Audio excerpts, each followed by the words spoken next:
board to order. Please join me for the Pledge of Allegiance. I pledge allegiance to the flag of the United States of America and to the republic for which it stands, one nation, under God, indivisible, with liberty and justice for all.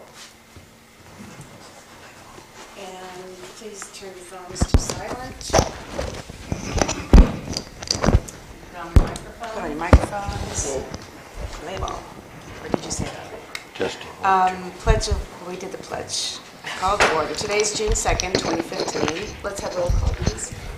Curtis Franco. Here. David Medeiros. Here. Pat Garrett. Here. Eric Redisov. Here. Vanna Guevara. Here. Thank you. All right, now is the time when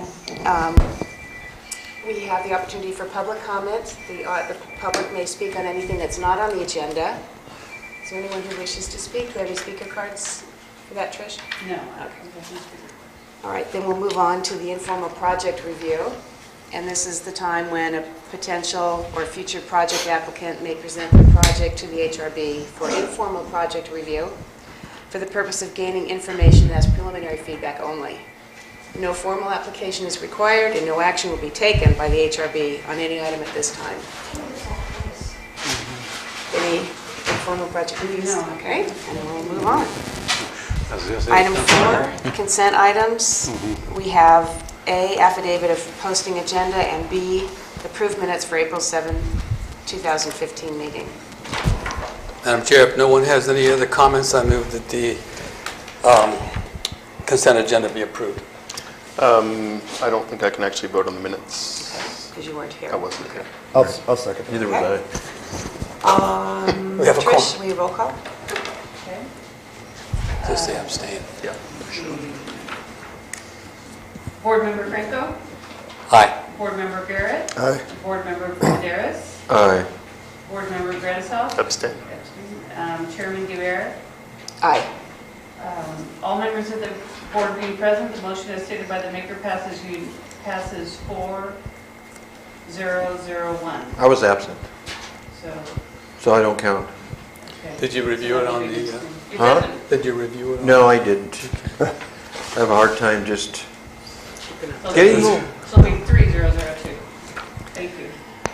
Okay, moving on to action, or to number 5, action items. I should have done this before, but I wanted to introduce our new city manager, Rudy Lupine. City planner. City planner, I'm sorry. That's it. Sorry, Rod. By the way, Roger, we need to talk to you after the meeting. Rudy, do you have anything you want to tell us? Where you're from, Can I introduce Well, yourself? Okay, I grew up in Salinas, then moved up north to Stockton, and I was staying down in Bakersfield where I was working with the city of Porterville, and then I got hired by Roger Grimsley here and decided to come back home. So I thank everybody for, I guess, the support that is going to come this way. Thanks. Good. Welcome aboard. Thank you. Okay, item A, select vice chairperson of Historic Resources Board. I nominated Eric. You nominate Eric? Okay. Wow. Any other nominees? Eric. Do we have any other? Would you accept if elected? I would accept it. Okay, then shall we vote on accepting Eric Redisov as our vice chair? I guess we need to vote, Trish. All right. Board Member Franco. Aye. Board Member Garrett. Aye. Board Member Medeiros. Aye. Board Member Redisov. Aye. Chairman Guevara. Aye. Thank you. Welcome. Thank you. Welcome. Hey, Vice Chair. Into the fire. Okay. Yeah. Okay, item B, consider request to revise the brewery project design review approval. The applicant is Hippolito Cerda. Consider covered patio eating area in plaza, review landscaping and tree selection, and review parking alternatives for the Alameda. yeah, Madam Chair, Mr. Serta has said that he would be a little bit late and everything, but we can go into the other 2 items and then hold the item that he is requesting the change in his site design review, and that was for putting a covered patio cover in between the J&J Burgers and the brewery building. But the other 2 are more administrative, the landscaping that we have on the agenda, as well as the parking that the city is proposing. Okay. And let's go to the tree selection. Okay? And with that, Madam Chair, I attached your list, and I printed out a little bit more information in terms of the type of tree that you would be selecting. It gives you the height, the foliage, and the type and stuff like that. And it addresses and it goes through the valley live oak, which is traditional in this area, and then the buckeye, as well as the fruitless olive, the acacia, and then the pepper.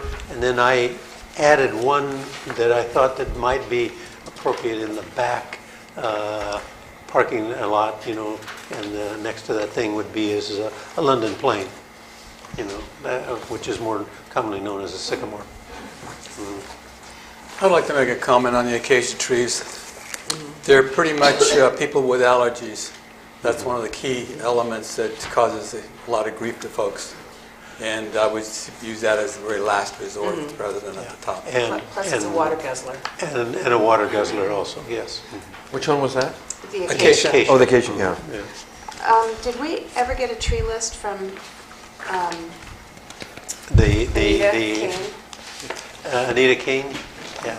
She kind of reviewed the ones that you had there. Oh. She concurred with them there. Mhm, yeah. And our previous tree list, well, I have a document here dated 2/19/2015. Yeah. This is the approved street tree Yeah. list.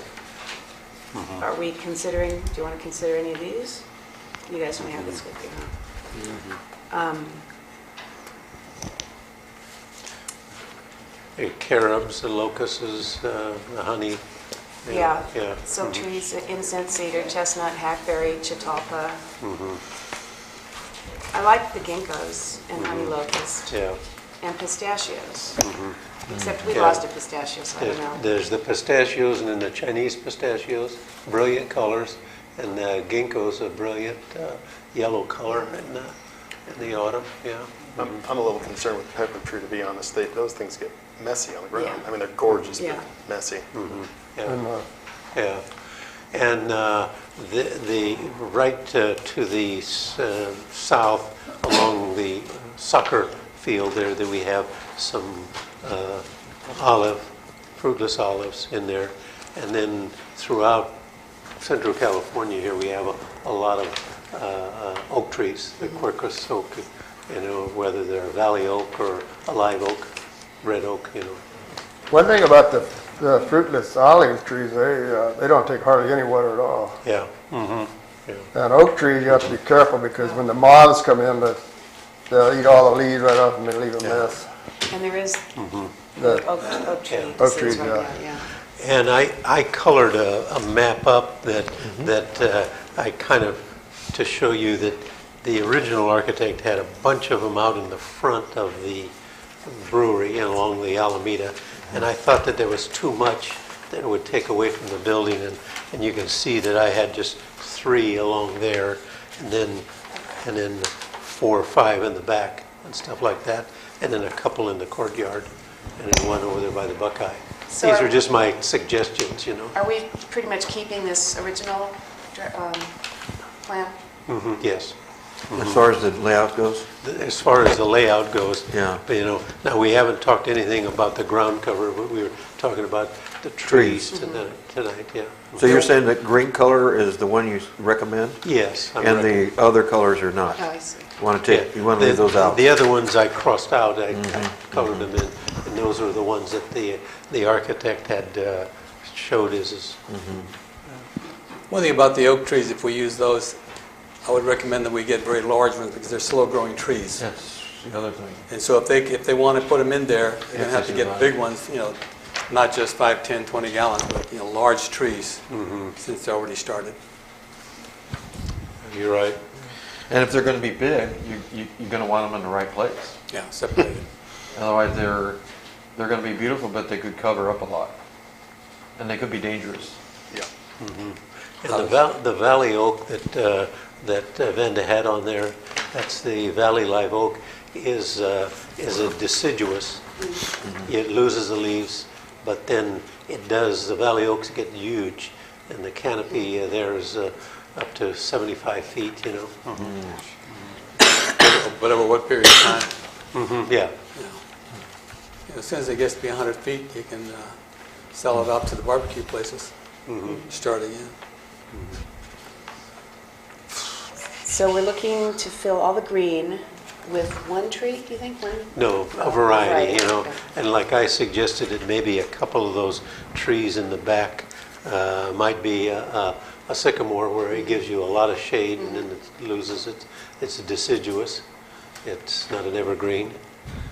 And then we have that one buckeye, and the architect had 2 trees right underneath the canopy.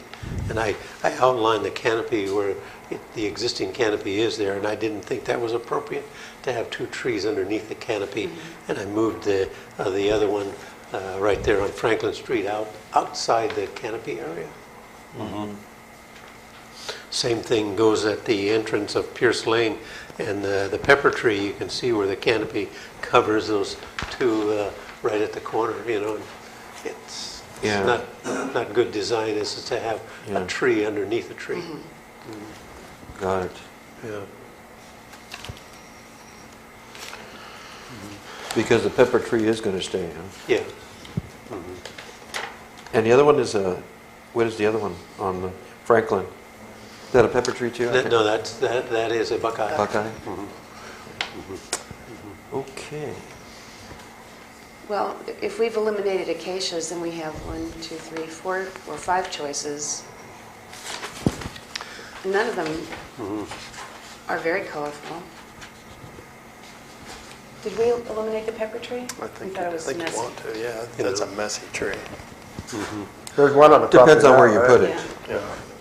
They're messy, depends on where you put it. Yeah, I mean, if it's falling in a If it's in non-traffic zone. if it's in a planter area where, Right. but if it's in a driveway, I don't know. And the trees along the front of the Alameda, you know, like say 3, you could have a ginkgos as well as a couple of olives or a couple buckeyes, you know, and get a variety, or a Chinese pistachio or a pistachio. That'll give you a nice brilliant color. Yeah. The ginkgo, I happen to like ginkgos. They can get very large and they're deciduous. And wintertime, there's not a single leaf on it, but when they explode with the green, they're beautiful trees. Yeah. And beautiful, yeah. Yeah, we got one up on Polk Street between 6th and 7th. It's pretty healthy. It does well here. Oh, beautiful tree, yeah. And again, you don't have to make the decision tonight if you don't want to, and you can sit on it and bring it back at the next meeting.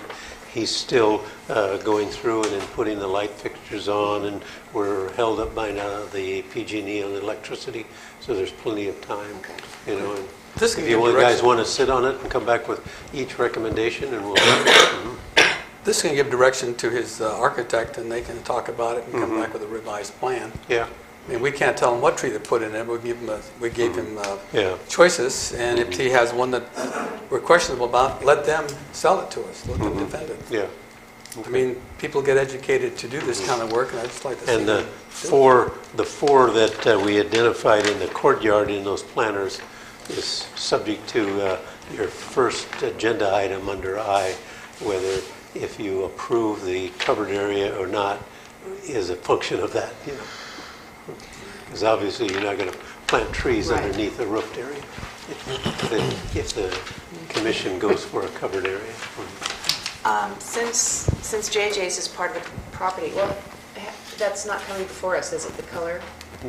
I asked him, and he wanted to paint the exterior, and I told him that he would have to apply to the HRB to change the color, and then he decided, no, he was not going to do it. He's also putting in a fence. He put in a Yeah, fence. he put in the a wrought iron or maybe a wood. bar fence, because when they poured that slab, there was about a 12-inch drop, and I says, you have to do something to protect it, otherwise people fall off. But did that That's need true. review by the, because it's a historic district, did that need review by the I think board? it should have been reviewed. It should, Right. I think yeah. anything that happens in the downtown really needs to come Should before be us. reviewed. Because everything's related to everything else, and so I mean, it's in now, but I That's, would prefer if it were black, but the white.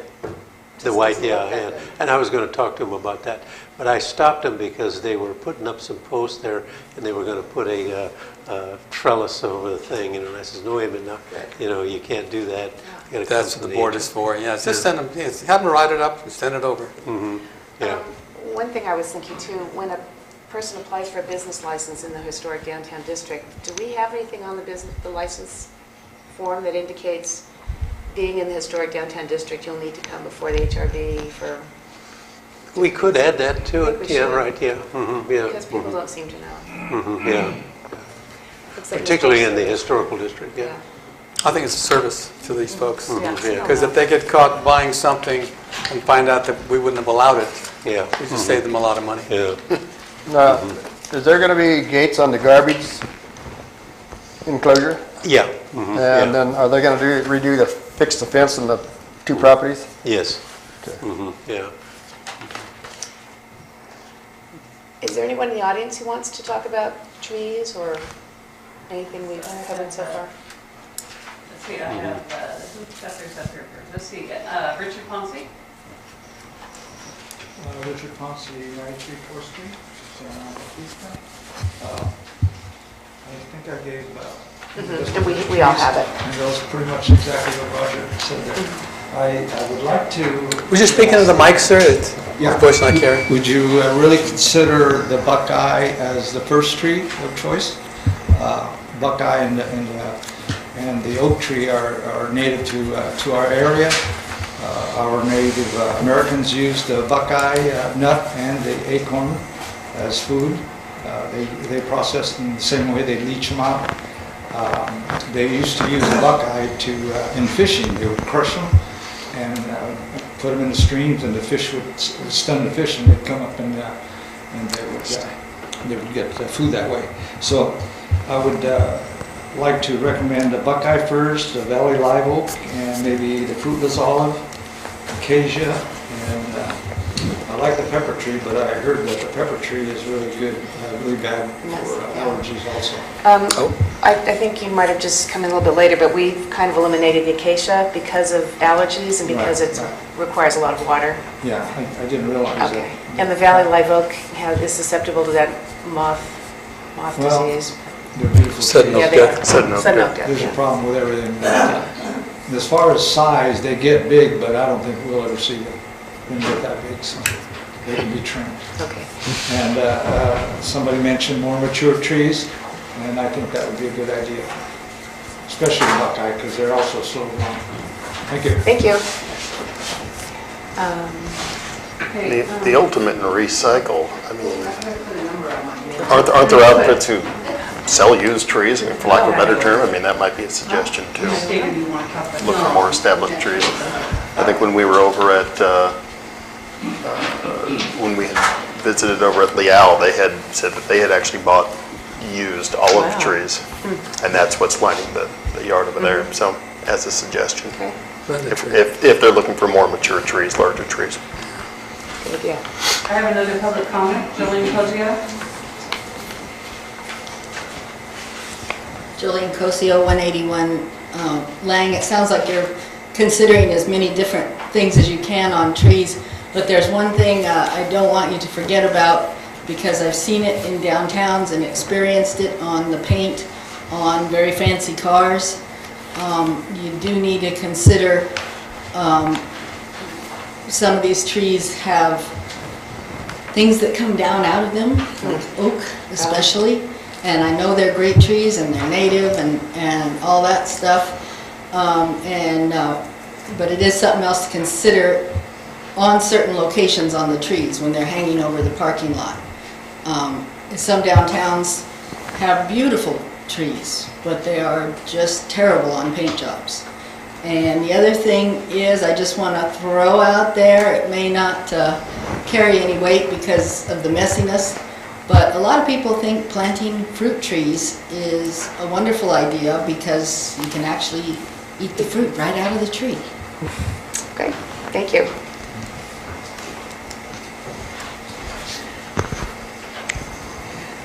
I remember too that Georgiana was cautioning us to think about trees that would be susceptible to mistletoe.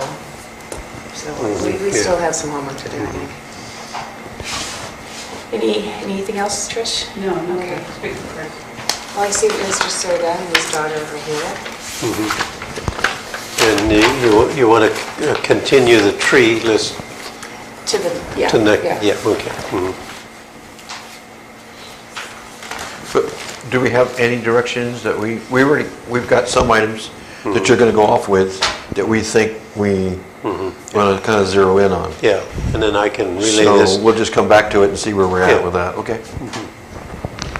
So continue to the July meeting? Is that what? Yes. Okay. Parking Okay, and the alternatives. parking alternatives. The parking, we've analyzed once the brewery and the parking lot and everything is up, we've eliminated the driveways to the J&J Burger. We're widening the driveways to the Pierce Lane.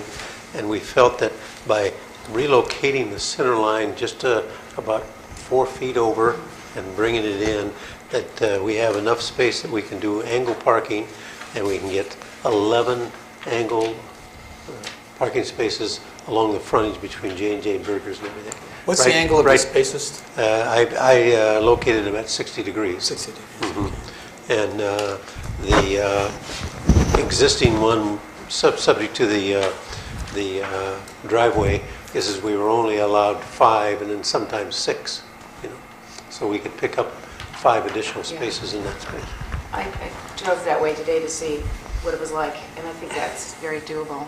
No such thing as too much parking Yeah, here. not here. And the other thing that we've noticed is that some of the cars park real close to the return on Franklin, and then they have blocked the viewpoint, and that's why I did the large space there so that I wouldn't impair the sight distance. Are you gonna put a handicap ramp, handicap parking in this area? One of those could be a handicap. Should be one, right? Yeah. We have 2 on the inside Way in the of the lot. back. In the lot, yeah. Because most of these people are gonna be parking to go uptown anyway, so you might Yeah. wanna think about putting one in there. Would, I understand the line of sight on some of these, but would dedicated motorcycle parking be a consideration that we'd want to look at all? Or is that? They could get any stall themselves. We've done that before. We had I mean, designated. Yeah, I'm motorcycle thinking about the parking. ones that are, half the size or Yeah. narrower, and they're not quite as long either. Well, you can put 2 in one of these. Okay. Yeah, and certainly think no that's buses. the- no. Yeah, No buses. well, that doesn't hold water, but at least it's an effort. Okay, so We do know what it's designed for. need to vote on this? That we approve the angle parking? If you give us direction, because I have to bring this to the city council and get their approval. Would it be a good idea, though, to put a speed bump right below these parking lot to slow the traffic down in there if somebody's backing out? Well, there is a stop sign right there and. Way down, Yeah, right, yeah. Yeah, I talked to one of the shop owners and nobody uses it. And so they would like to have, she said they wanted to have a bumper there because people just barrel Go through right it. So I think we help people save their lives by putting in a Would slow the bumper. motorcycles down, too. Or, A speed bump in front of, no, brewery? it's right there at Pierce. Yeah. Or, Mexican topes. You could just have it on the one side, right? Or you want to put it all the way across? Doesn't hurt to put it all the way across. Later on in the plan commission there, I've got a report there for the 3rd Street charade and improvements that, and we'll talk about that, and we can talk about speed bumps, and there are traffic calming devices that I have programmed into that, so we'll go over in detail that. Okay. Okay, so So then, do you need direction from, If you feel the direction, then I'll take it to the city council and get their permission. well, I would move that council consider alternative parking on the Alameda in front of the brewery, and this appears to be workable and needed. Yeah, and there's other areas in the city that we've been working on and very similar. and that is over there in McCullamy between 4th Street and San Antone. Now, coming out of the Mission, off 2nd Street and going south onto, I think it's Washington, you have the plaza, the big empty field there. You got parking in front of it. Now, that parking is very, very tight. You get one car that sticks out, and people have to go around it. I use it every Sunday. And so I just feel that if this is too tight, it shouldn't be used.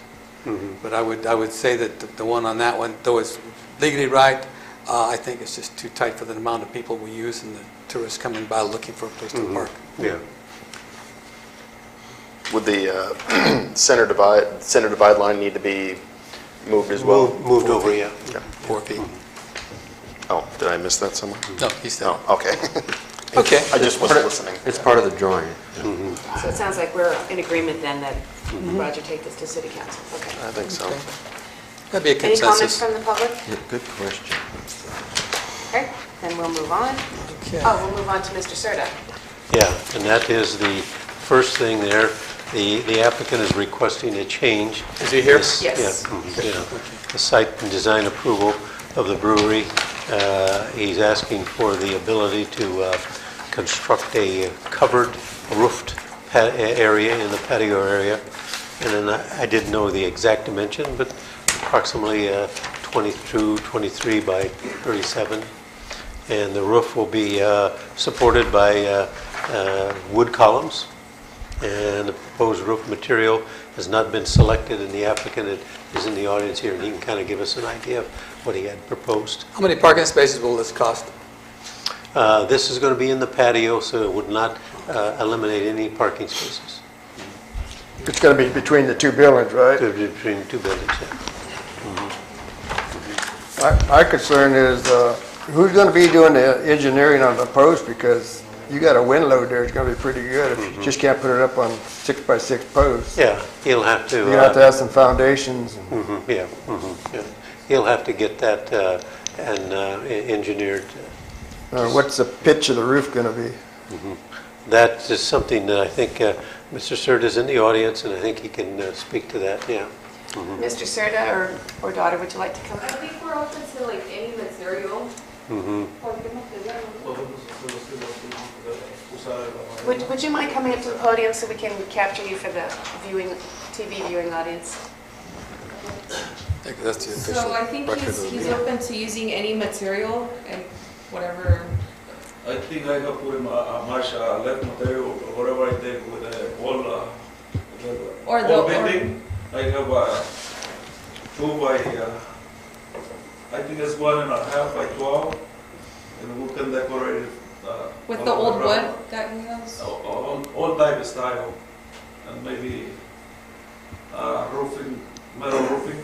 And this one it look nice.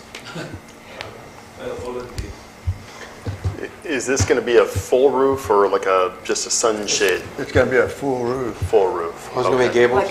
Yes, we really don't have a good picture here to visualize. Yeah, No, we really need a good job. I'm not against it. I mean, the guy's doing a wonderful job down there, but we just got to make sure it's done right. Yeah, personally, I would prefer the trellis kind of thing that's open. A trellis like Hardeen's. Yeah.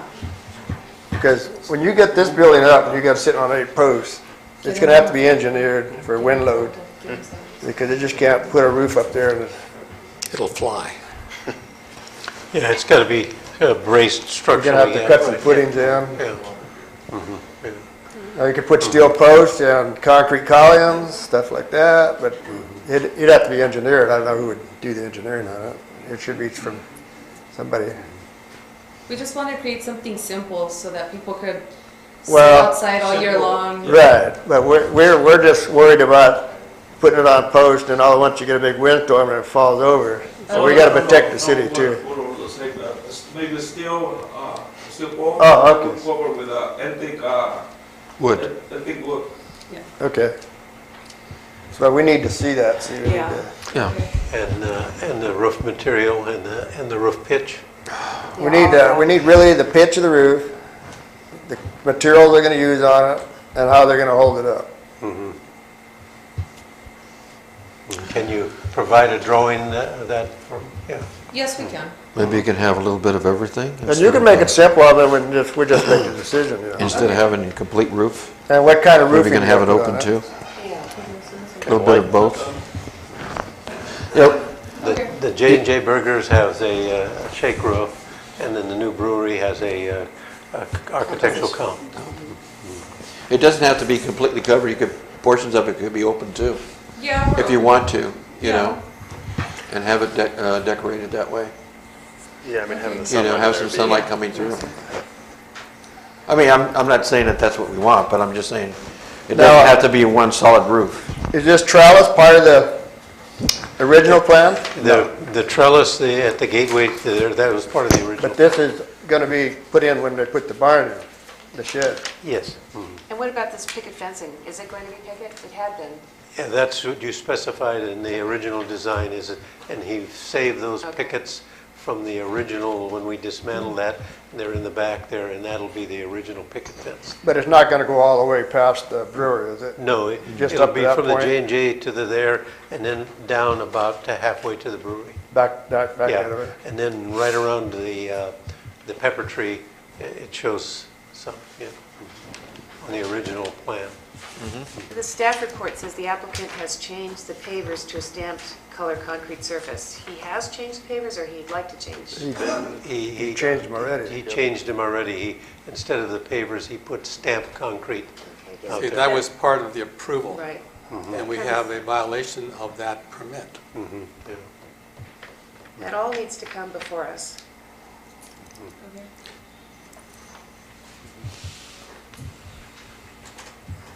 Please. So, Any public comments? do we have any comments from the public? Thank you. Any comment cards? Let's see, Karen? In regards to the cover, I'm kind of in agreements with Vanda in regards to something similar to Hardeen's out in the back where it's kind of open with some really pretty water-resistant plants or vines growing up it, kind of making Grapes. it look really, that's what we see in San Juan, is we see a lot of the trellises with the flowers growing up. It just brings that whole mission feel in. If he wants to do, on the other part that he was saying that he wants an actual covering over part of the, maybe seeing if we can do archways, because that kind of ties into the mission theme as well. So, Okay, that's my thank you. Anyone else? Okay. I got a comment now. Okay. You know, I have real concerns about this. This is a historical district, very clearly. And we went to great lengths to come up with that plan, the structures, and everything that was going to be done on it. And we were trying to maintain the historical ambiance of San Juan Bautista. And all of a sudden, after we've done all this work, we have a change of ground covering, and now we're having a structure. The next thing I see is it's going to be very windy for folks sitting out there, and we'll be looking for a wall, then 2 walls, then 3 walls, and we're talking about a third building in there. I have real concerns about this, and I really can't support it.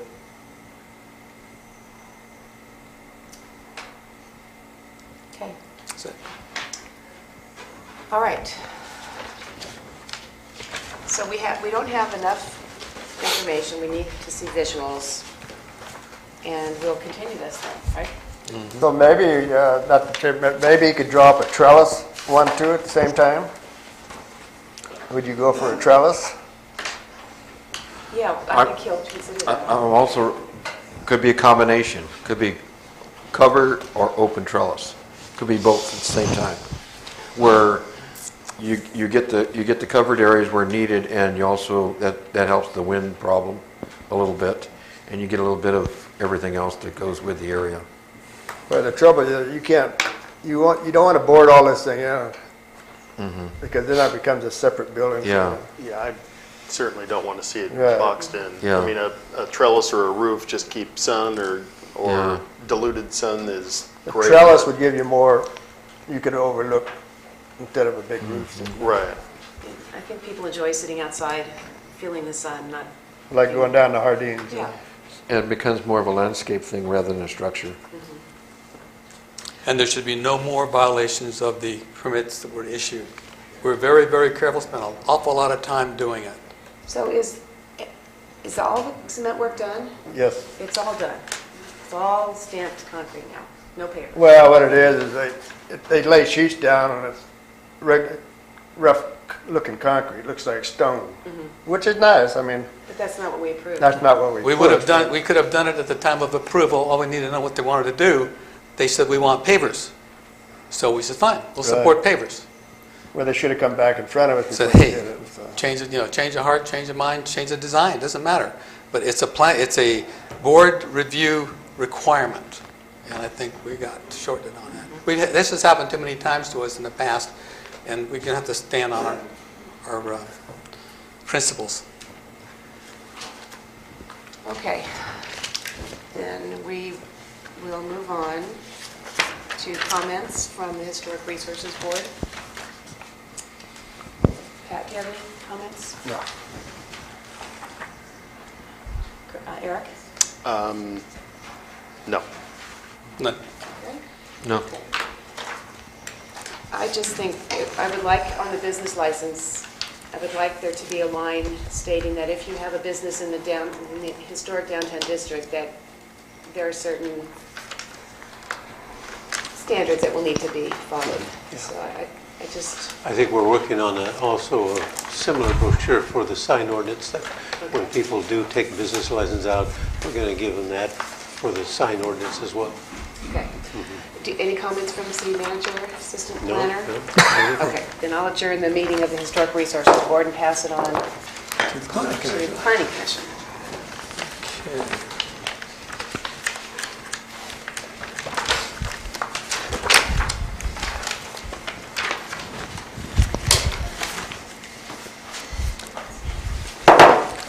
This is now a meeting of the regular meeting of the San Juan Bautista Planning Commission.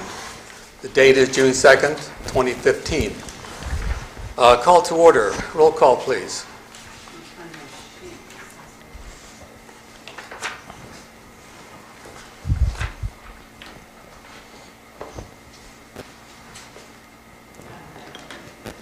Daniel Gay-Bear. Here. Eric Gredisau. Here. Pat Garrett. Here. David Maderas. Here. Ernest Franco. Here. All present, Thank thank you. you. Do we have any public comments? Now, here, this public comment time is a time when any citizen can come before the commission and bring up any subject you want. It is not a dialogue. By law, we can't dialogue with you, but you can advise us of things that are out in the streets you feel need attention to, that we can know about and route it to the appropriate departments or the council if need be. You can comment on how we're doing. You can tell us how good a job we're doing, which is always appreciated. And anything you want to say, but feel free that this is by law a time when you have the right to comment on anything that's not on the agenda. If you want to comment on something on the agenda, wait until that item comes up. And that way, whatever you say will be included in the public record as a package deal, not separated by, maybe even half an hour and get lost in the shuffle. So if you would like to speak on something that's not on the agenda, now is the time. How many do we have? I don't have any speaker cards for public. Okay. Let's go over the next item, the consent agenda.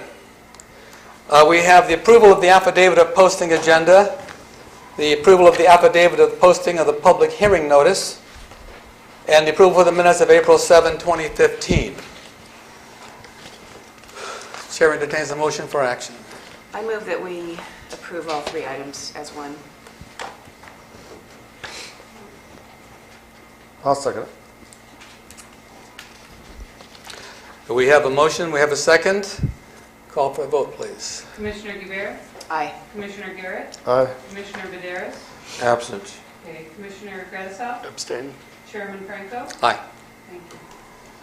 All members of the commission being present, the motion stated by the maker passes 3002 with 2 abstaining or absent. Okay, now we're having public hearings. Public hearings are a very definite item. The state tells us how we do it.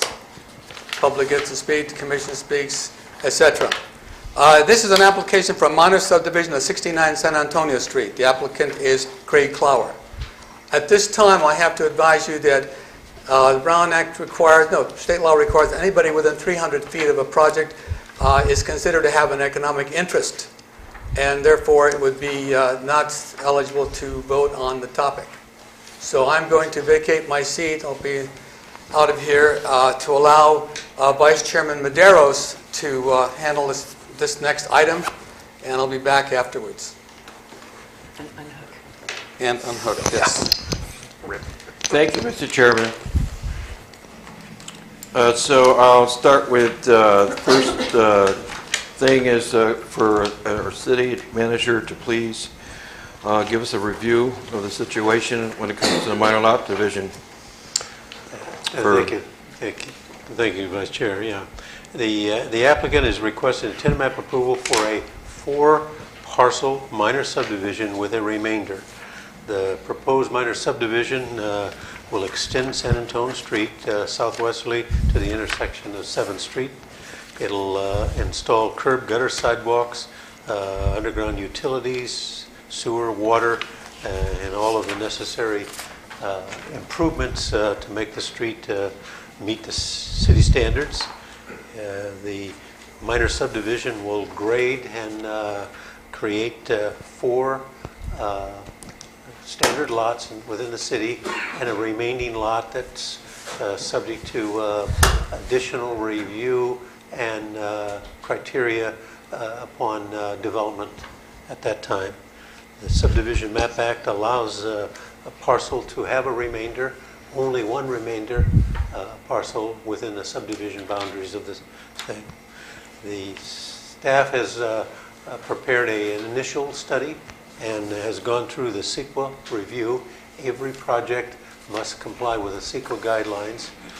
We've looked at the criteria in our initial review, and I have it outlined from aesthetics, agriculture, air quality, biology, geological, hazardous, hydrology, soils, land use, mineral, and everything. And the initial study was attached to your staff report so that you could go through where we identified the less than significant, no impact, less than significant with mitigation measures. We've also identified that a minor subdivision under Article 19 of the categoric exempted classification, Section 15315, is that a minor subdivision, Class 15, consisting of 4 lots with a remainder, can be viewed as a categorically exempt project under the CEQA guidelines. And we're making that recommendation with the findings. And the findings are listed, 6 of the findings here, that the proposed subdivision is consistent with the general plan and zoning designation. The proposed project is designated to the site design standards and zoning districts and be compatible with the uses of the surrounding area. That the project is consistent with the standards and requirements of the San Juan Bautista Municipal Code, Chapter 10-20. And then the proposed project will mitigate the impacts to less than significant with the conditions of approval, mitigation measures, and the monitoring programs. That the project will not adversely affect the surrounding neighborhood and will not be detrimental to the health, safety, and welfare of residents living and working in the area. That the project meets the goals, objectives, and policies of the 1998 General Plan. So we have identified the conditions of approval that are part of Exhibit A, and there are 26 conditions of approval. We've identified the mitigation measures that render the minor subdivision less than significant, and there are 9 mitigation measures that have identified.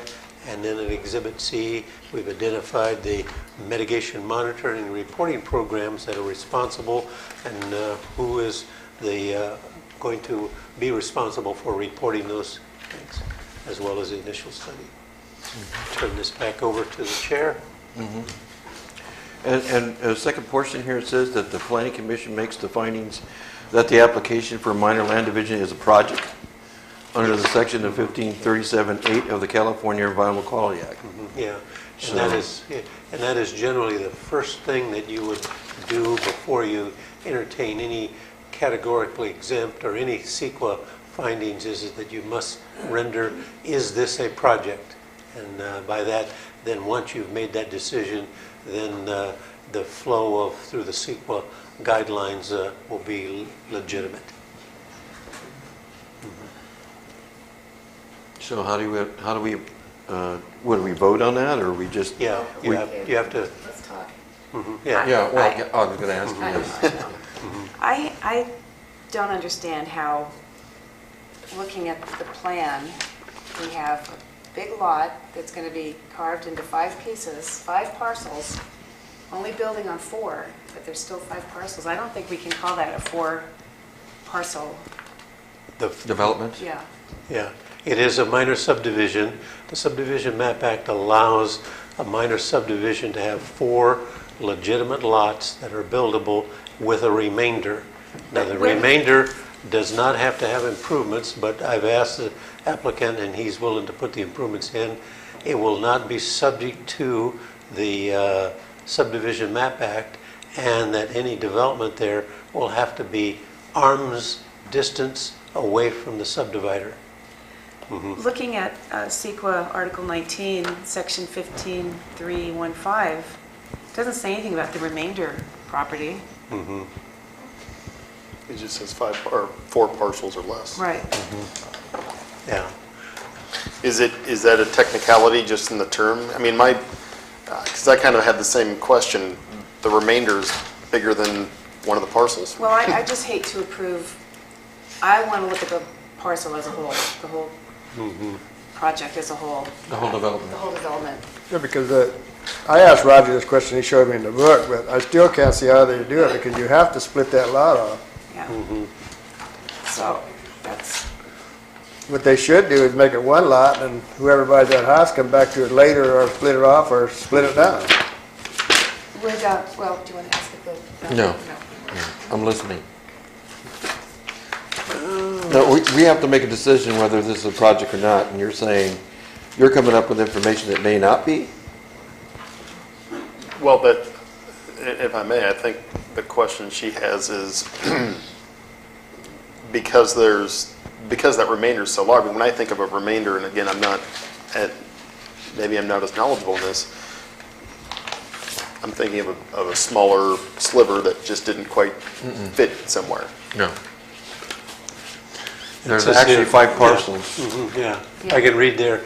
A remaining parcel may be designated by the subdivider on a parcel of land in a subdivision not divided for the purpose of sale, lease, or financing, and that's under the Government Code 66425.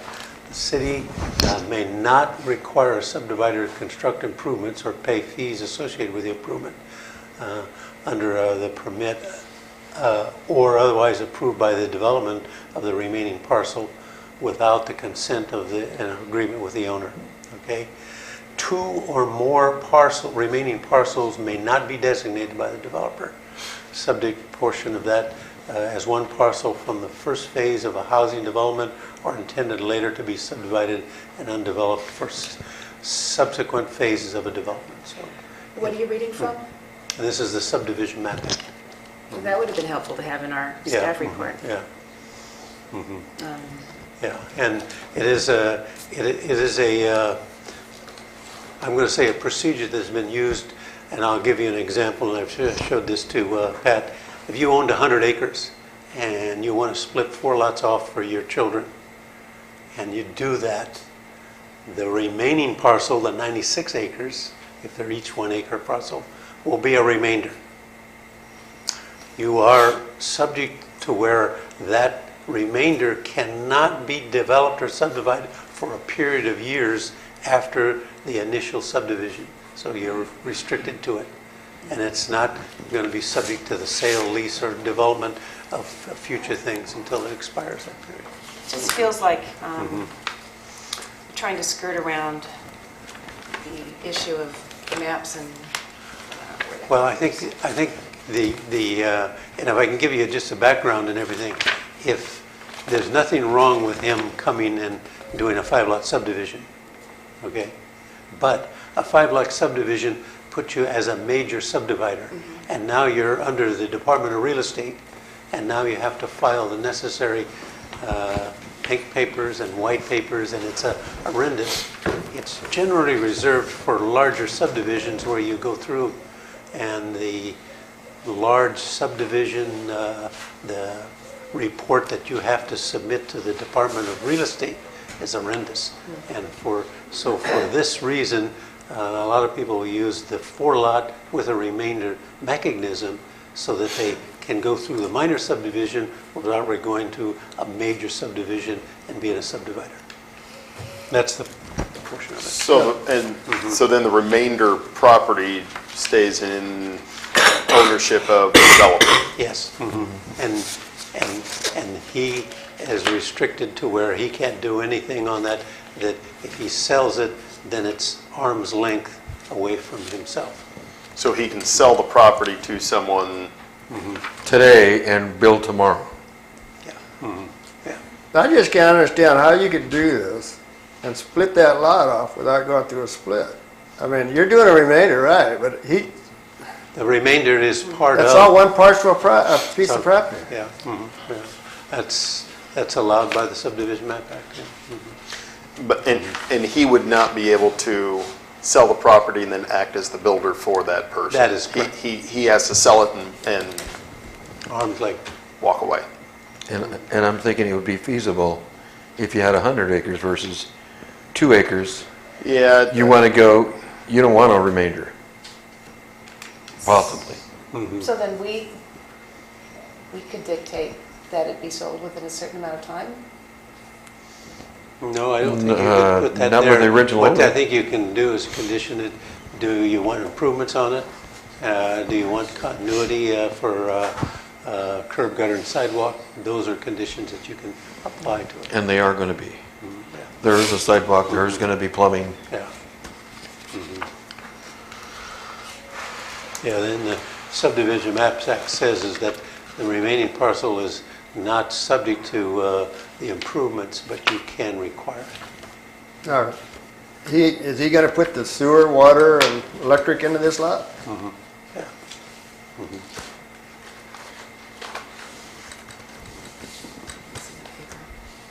Do you want to hear from the applicant? Yeah, we want to hear from the applicant if he's here. Okay, thank you. Greg? Greg Clower. Hi. Any questions I can fire at you? That is why that is in the subdivision map act, for that specific purpose. And I think operating outside of those guidelines, I'd be really careful, because there is precedence that it has been done numerous times. That is the way to suggest to do it, rather than go through the major subdivision. I can understand your concern why you're asked that question. It's a viable question, but it's been done hundreds and hundreds of times. So I don't understand from that side why you disagree with that. I'm just looking at, what is this? I think it's CEQA 10-2-405, division of land, 5 or more parcels, and then 10-2-410, division of land, 4 or fewer parcels. To me, that seems pretty, the former, the 5 or more parcels, a preliminary tentative or vesting tentative and final map shall be required for all divisions of land creating 5 or more parcels, 5 or more condominiums, as defined in section 783 of the Civil Code. And then the division of land for 4 or fewer parcels says a tentative map and parcel map shall not be required. It just seems like circumventing. You got to realize is that in the eyes of the subdivision, that remaining parcel is not a lot for the benefit of the Subdivision Map Act. It is only 4 lots. That remainder is a remainder lot, and it's not classified as a lot. You pretend like it's invisible. Until it's sold. Until it's sold. Yeah. And then it becomes a lot. And then, Well, that's a big portion of what should have been in the staff report, I think. Does the remainder receive an APN number? it will retain its original APN number. From the original 1.32? Right. That remainder piece. And all the other 4 get new APNs. Yes, new piece, exactly. Yeah, I mean, that would make sense using your 100-acre, 4-acre split. Instead of, Yeah. this is It- this is feasible. Yeah, no, it is. But, yeah. It's a mechanism that has been around for quite a few years. No, I understand it. It just It doesn't. just seems Yeah, you got. And yeah, I understand yeah. going to the next step requires a whole lot more and a whole lot extra and probably a lot of cost in that. Okay. Thank you. Thank you. Okay, thank you. Well, How about the public? yeah, I know, but are we making a decision before we go to the public hearing? On this, whether it's a project? Yeah, it's a We know it project. is a project, It's so a we're project. we're going forward with that. So the public should know that that's where we're going with this before we do a public, so we'll open the public hearing at this time. So, do you have any Yes, Suzanne speakers? Kearns? Hi, I'm Suzanne Kearns, and I reside at 509 6th Street. I own the property there, and I assume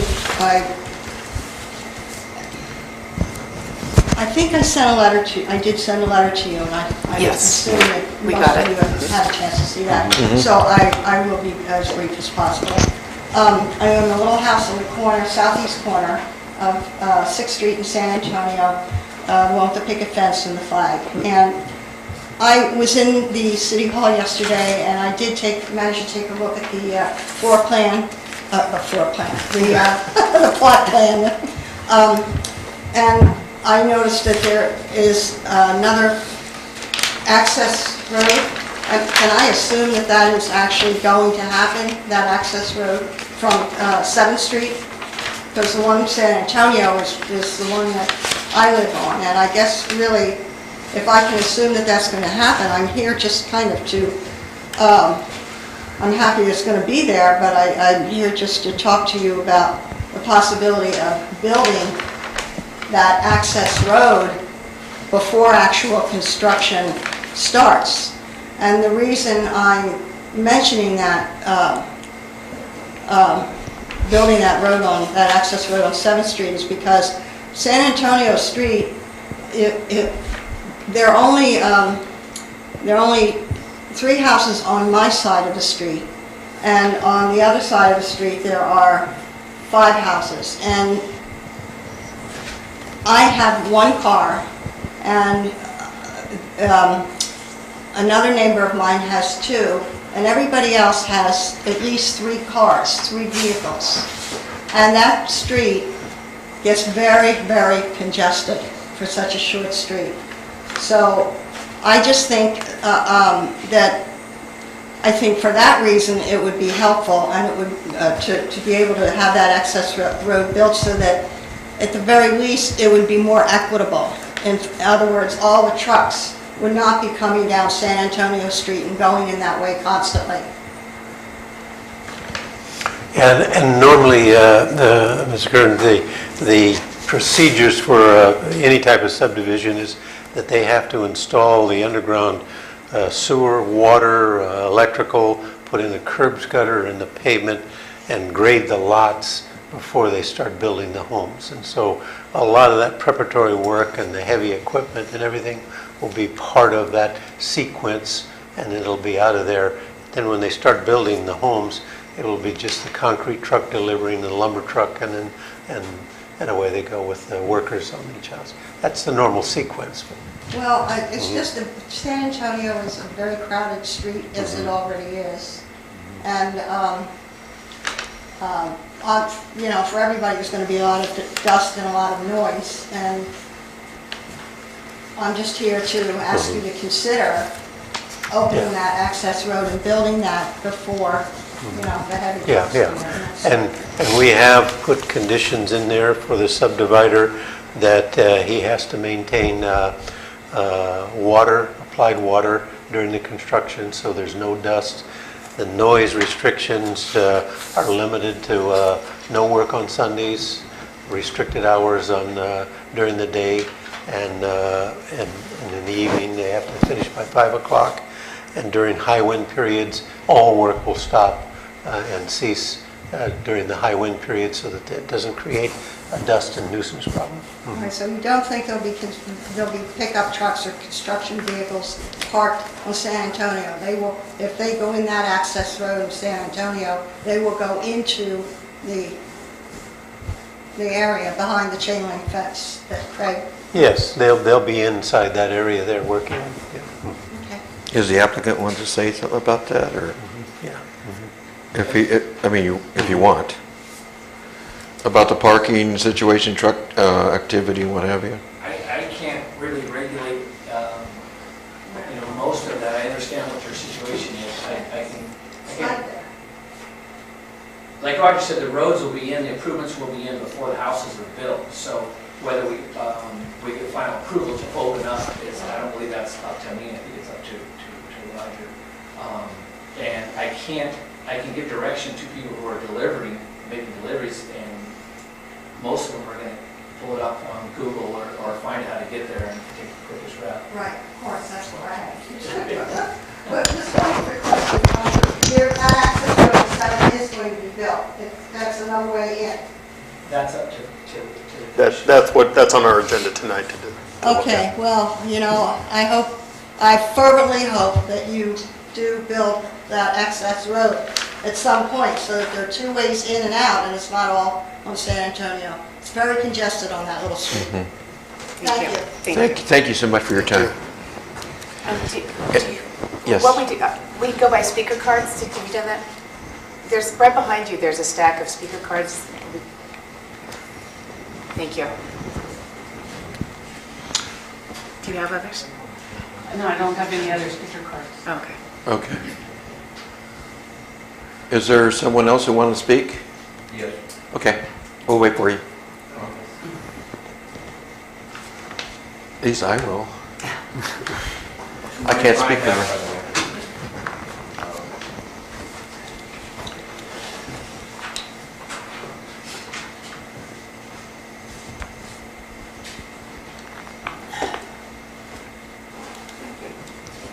Before this meeting, I really hadn't had, I live at 70 San Antonio, which would be, as I just found out, directly my house facing the surplus lot. Can you state your name? Huh? Can you state your name, please? Oh, Patrick Ray. Thank you. And I'm very happy to have this project come forward, and again, for the sake of traffic during construction, for the sake of the very small commute traffic that we'll have, and for the sake of, Lord forbid, any emergency that vehicles might have to access that area, 2 access points would be much better. But the only other question I have is, what is going to become of that vacant lot right in my face? Is it going to be maintained somehow, or is it going to stay dust? That I would have to defer to the owner. I'll keep the weeds down. I'm sorry? I'll keep the weeds down. Oh, that's okay. A lawn would be nice in the move area. And a side comment, not to be recorded, I've come to several meetings and my hearing isn't very good, and I've left a few times because I can't hear what you're saying. One of these would be nice for you guys. Thank you. Thank you. Is there anyone else? Okay, Karen Gradasoff? I just want to clarify something that I heard. It's 5 lots, but he's only developing 4. But Pat had mentioned something about doing the electrical and the plumbing on that 5th lot. So isn't that part of developing that lot for future home building? It's a portion of developing on that lot. So if there's not going to be any developing on a 5th lot, which puts him in a major subdivision, why would we be putting plumbing and electrical in that lot? So I just want some clarification on that, because to me that's part of developing that lot. The reason that we would require him to put the improvements at this time is we don't want to have a new road tore up to do it when he does sell it. And it might as well put it there and it's available so that when he does sell it, it is available, and then we don't have to rip up the road to put in the laterals and underground sewer. Perfect. I think it's great that you're developing a lot and making it look good. I wanted to clarify that as far as what portion of development is. Thank you. Anyone else? If I may, I didn't put in a card. Absolutely. Okay. I just want to Identify yourself, clarify. please. Oh, Jolene Cosio, 181 Lane.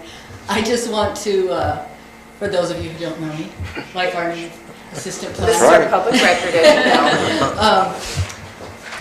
Nice to meet you.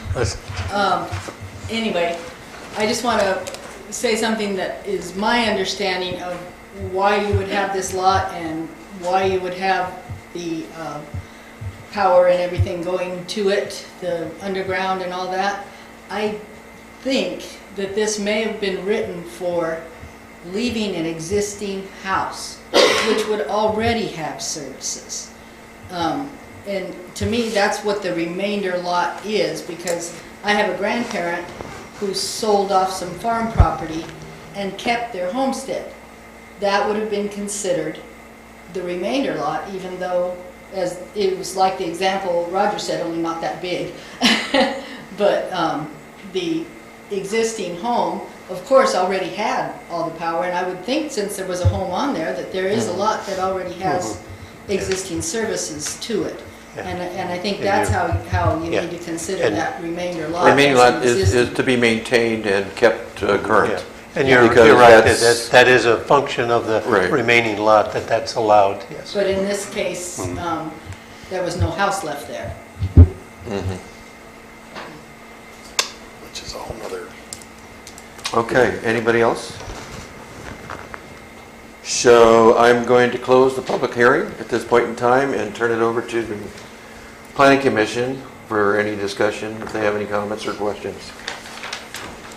Well, I'd like to say that we had 3 letters, one from Suzanne Kearns, who came tonight, one from John Ferreira, a neighbor, and one from Caravanc. Could we have staff read it Sure. instead? I think, yeah, it would be better. I forgot about that part. Yes, we do have 3 letters. I think one of them was, Susan was here, so we could, but we can read it anyway. Yeah. Oh, you read it because you have a microphone. Okay. The first one is from Caravanc, dated May 28th, and this is Dear Historical Resources Board and Planning Commission. The city has opened itself up to litigation by 1, ignoring the public CEQA process, and 2, using a ministerial demolition permit at 69 San Antonio Street, which is property listed in our Historical Resources Survey. The property was identified for further research as a property that may be likely to yield information important to the history of San Juan Bautista. CEQA applies to any property listed on the local register of historical resources identified in a survey as likely to yield information important in history, or if not listed, determined to be a resources that may be a historical resource. The city should have required preparation of a report by a qualified architectural historian, or was prepared by Gavlin and Associates, and as was prepared by Gavlin and Associates for the brewery before it was demolished. The report would have thoroughly researched and documented the history of the residents and the outbuildings, determined if it was an historical resources eligible for listing in the national, state, or local registry, and identified feasible measures to mitigate significant adverse effects. Demolition as listed in a significant adverse effect under the CEQA guidelines. Sometimes those mitigation measures include making measures, drawing, and as or taking photographs according to the HABS/HEERS standards. No amateur photo camera shots. The report will be provided to the Planning Commission and the City Council with the necessary tools to make an informed decision as to the community and an opportunity to know the history of the resources and to provide public input on its outcome. The entire purpose of the Historical Resources Inventory is to assist the community in identifying those properties that are historic or potentially historic and therefore subject to the further public review. Properties not listed are not subject to further review unless missed by the survey. Building new replica and historical buildings is not historical preservation. building materials, building methods, hardware, systems, and patina cannot be reproduced. The city is eroding its historical precedence or unique trait for that of a homogeneous and any or every place USA. The city repeatedly shortcuts its failure to follow the appropriate and legal process for public input is a significant disappointment and eventually may be costly. I'm sorry I cannot attend the meeting in person to voice my concern. Sincerely, Caravonk. Okay. And the other one is from John Ferreira, and he lives on 7th Street. I received a copy of the May 26 staff report and the tentative map for the proposed subdivision at 69 San Antonio Street. I have live at 507 7th Street, abutting a proposed parcel 1 of the plan. In general, I support the development proposal, but do have several concerns. Regrettably, I will be out of the state, unable to attend the Planning Commission meeting and discuss them with them of this item. Please accept my written comments and questions regarding the proposed subdivision and construction. The proposed actually divides a 1.23 acre parcel of 5 separate parcels, which is the plan included in the exemptions under Article 19, Category Exempt, Section 15.315, defined as minor subdivisions of 4 lots or fewer parcels. In the remaining parcel is a 7,014 square foot remaining vacant open space forever. Exhibit A, regarding street improvements, the proposed roadway will tie into 7th Street, with the development being required to improve those portions of 7th Street roadway within 100 feet of the project to the same standards and described in the San Antonio Street, particularly the visible disintegration asphalt surface. This issue is included in the City General Plan Policy Number T7. The intersection of the San Antonio and the 7th Street appears to be less than 90-degree. Special attention should be made towards mitigating safety hazards related to the visible hindrance caused by the fencing, landscaping, parking vehicles, and utility poles. It should be anticipated that persons traveling from San Antonio Street onto 7th Street will cut the corner at a stop sign on San Antonio Street and a center line divided lane that may mitigate this. Perimeter fencing along Highway 156 is necessary in deference to Exhibit B, mitigation measures MM-8 requiring the sun wall along the same route. Undergrounding of utilities as a method in the plan detailed on page 1. The project utility connections will be extended and interconnected to the existing on 7th Street. With the development including underground utilities from this existing parcel on 7th Street, there are general services for the terminal northwest pole closest to the project. Grading and earth moving activities during high winds, which is a minimum wind speed considered. Exhibit B, the landscaping is a minimum of 25% of front yard must be turfed or lawn, or a maximum 25% must be turfed or lawn. Sometimes Seems contrary to certain conditions that the San Juan Bautista would require somebody to maintain a front lawn, and also contrary to Exhibit A, number 13, requiring a landscaping plan that includes minimizing the lawn and turf area. MM3, erosion control. Existing parcels on the Highway 156 side of 7th Street have had to install various erosion control and soil retaining systems in front and in back and the side yards. My parcel at 507 7th Street, immediately adjacent to the project, has a conforming retaining wall near its property boundaries of the project. Project developer proposes excavating 8 to 10 feet below the existing elevation of Highway 156 all along the boundaries of my parcel from the proposed curbside sidewalk and 7th Street to about 15 feet out to the existing Caltrans boundary of Highway 156. Resulting appears to be an immediate 9-foot drop towards the rear of my parcel within 4 to 5 feet of our common boundary. This immediate property along our boundary adjacent to the sidewalk, 7th Street, appears to be 3 and 4 feet. Will the developer be required to consider the impact soil removal may have on my existing property, landscaping and soil retention devices, and will be liable for any cost to neighboring parcels caused by the development? MM8 sound wall. Will the sound wall be built to the same design standards of the existing agreement between the landowner and abutting property? Parcels abutting the existing sound wall contain a 10-foot easement for Caltrans use.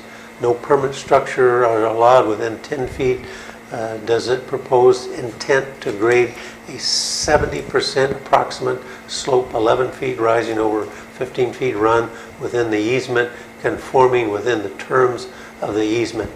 Does developer intend to install retaining walls along the cut created by both along the boundaries of the 507 7th Street and the rear of the property of Highway 156? Sincerely, John E. Ferreira. Sorry about that.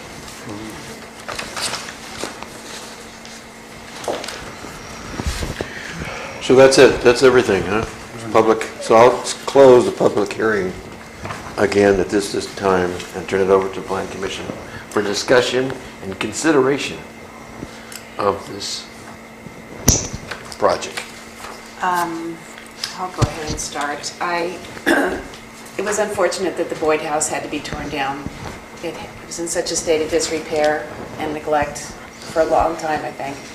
Like the brewery, like the Chalmers House, I didn't want to see the city paralyzed by not dealing with it. I support the project, however, I wish that our staff report had included that information about remainder, because I really can't make a decision that I don't understand. It's obvious to the developer, the builder, anybody in planning, but not to me, so I would have needed to see that information. And if I could read it and study it, that would make a big difference to me. That's my opinion. Eric? Yeah, I think I've got a grasp of the remainder. I would rather see a home built within this phase, but I understand the intent and I understand the reasoning for it. I'm fairly comfortable with that.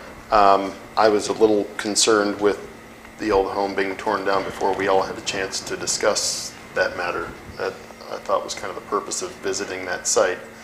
I looked at it, but I'm not an architect. It looked like it was in bad shape, and I just kind of thought we would all discuss that. I'm not sure the public was informed about it. Right. I think for that reason, because we met individually or in pairs only and haven't discussed it, it wasn't. And I think that would be the reason why we would have brought it up here. So that's a little concerning. Yeah, so I don't know if there were any materials that were saved from the home. I know that we had discussed it. I don't know if anything was kept. I don't know if there were some items on it that I think could have been, if not repurposed there, used possibly elsewhere. So, other than that, given some of the comments, I kind of agree with with that street being such a sharp angle and people going to want to cut that corner. I think the suggestion might be is with a painted line showing clearly where the lanes of traffic are, and if that doesn't do it, then putting in those either bots dots or the humped tiles that sit in the middle, so that discourages people from trying to cut the corner. That way, if they're going to cut the corner, they're really going to cut the corner, and that you can't do anything about that. That's it? I want to talk about Carol Vaught there for a little bit on that house. I grew up on 6th Street right there when there was no property, but that old house was a shack. And all the shacks around there were built in '49 by a guy named Mike Harold. And he turned the old house into a 6-unit apartment for senior citizens.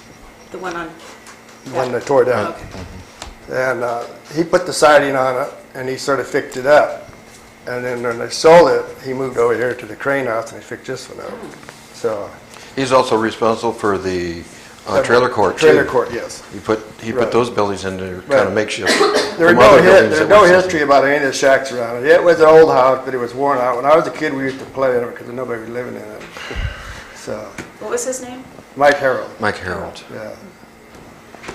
He was our scout leader as Can well. I just piggyback on that?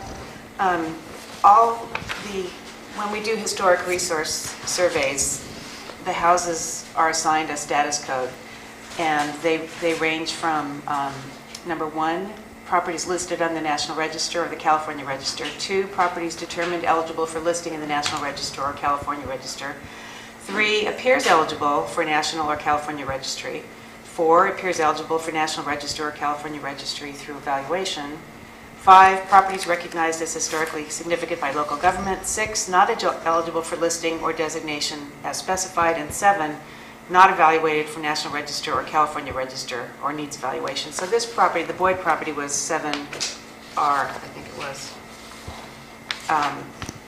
which meant it was simply identified in a reconnaissance level survey, not evaluated. So An old home, but not historically significant. if somebody had thought it had historical value, I think it would have been pursued by now, because in the 1981 survey, it wasn't noted either as being, I mean, it's an old house, 1860 or 61, but unless houses are maintained, they don't have value. Yep.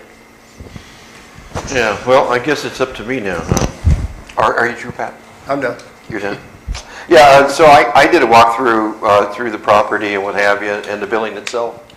And I felt comfortable that the building was just far gone, too far gone. All the years that I've been here in San Juan Bautista, I've never heard of this building having any significance as far as the history goes, other than being a home for somebody. And looking at the property, looking at the buildings itself, the structure, it was made up with so many different buildings or parts of other buildings that you wonder what was the original building, if there was any at all. Even the surrounding buildings were just makeshift buildings too as well. So I felt comfortable that this was an issue we could talk to during the historical resource board. I felt comfortable discussing it. I didn't have any problems with that if it was brought before us. But I think the decision to have it removed or salvage, like redwood or what have you, that'd be something we could ask to do, but didn't feel that we needed to save the building. So in general, I'm in favor of the project. I didn't have any problems with the property lines or parcels or anything like that, other than the needs of a business who needs to go forward with their plans and do the best they can to develop the area, which is a whole lot better off than what we had before. And I think that that's what's happening here. So I feel comfortable that the layout is looking good. I think there are some questions when it comes to when you're going in and you have to clear away the land and dig in anywhere from 4 to 5 feet. You have to think about whether we have to have the proper drainage, make sure that everything works for each of the other adjoining parcels to make sure it all works together. And I believe that that's what's going to happen with this developer, to make sure we have retaining walls, bleeder pipes, or what have you. So I'm in favor of the project. There are some other concerns that were brought up as far as the street was concerned, whether we had the right turnaround and what have you. One of the things that I felt comfortable with, it's going to be a lot safer place for the homes up there when it comes to servicing for a fire department or emergency exits and what have you. So you will have at least a better way to get in and out of that area. There's a lot of ways we can slow down the traffic or as far as dealing with the parking. And there's a lot of ways we can deal with working with the developer to make sure that as the construction goes on, that the neighborhood is considered and at least a lot of courtesy being a part of the development to make sure that neighbors are comfortable with what's going on there.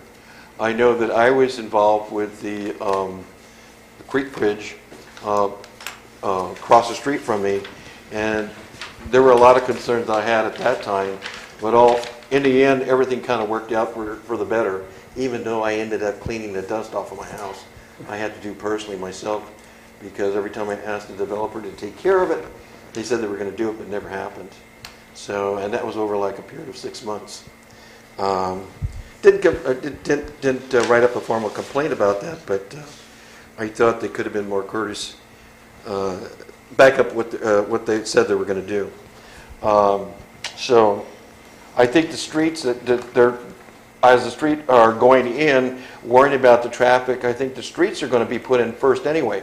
But don't forget, you have to get equipment in there to put the streets in. So I'm sure the developer makes sure that's going to be done in a proper way to minimize any impacts to the neighborhood. And I'm sure the neighborhood will keep a close eye of that to make sure that everything's done right. So with that being said, should we go forward with this or what? Now, this part here is the Planning Commission makes the findings that the project is categorically exempt under Article 19, Section 15.315, Class 15 minor and land division. So.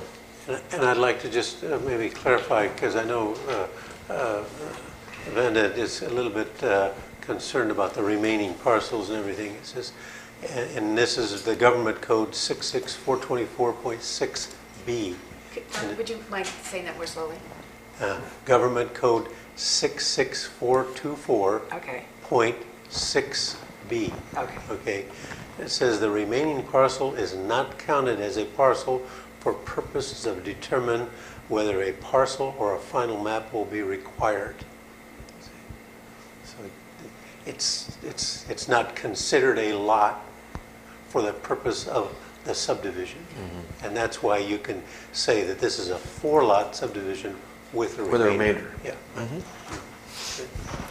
Mm-hmm. Now, it also says is that in the absence of an agreement, may require construction of improvements. And we have an agreement with the the developer, that he is going to put the improvements in and get everything ready for the lot.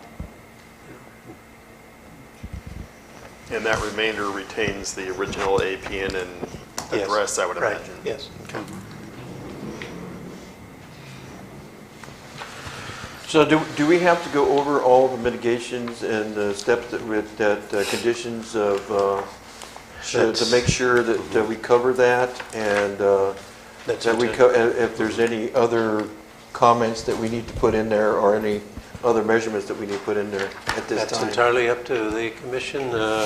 I've outlined in Exhibit A the 26 conditions that I felt were appropriate.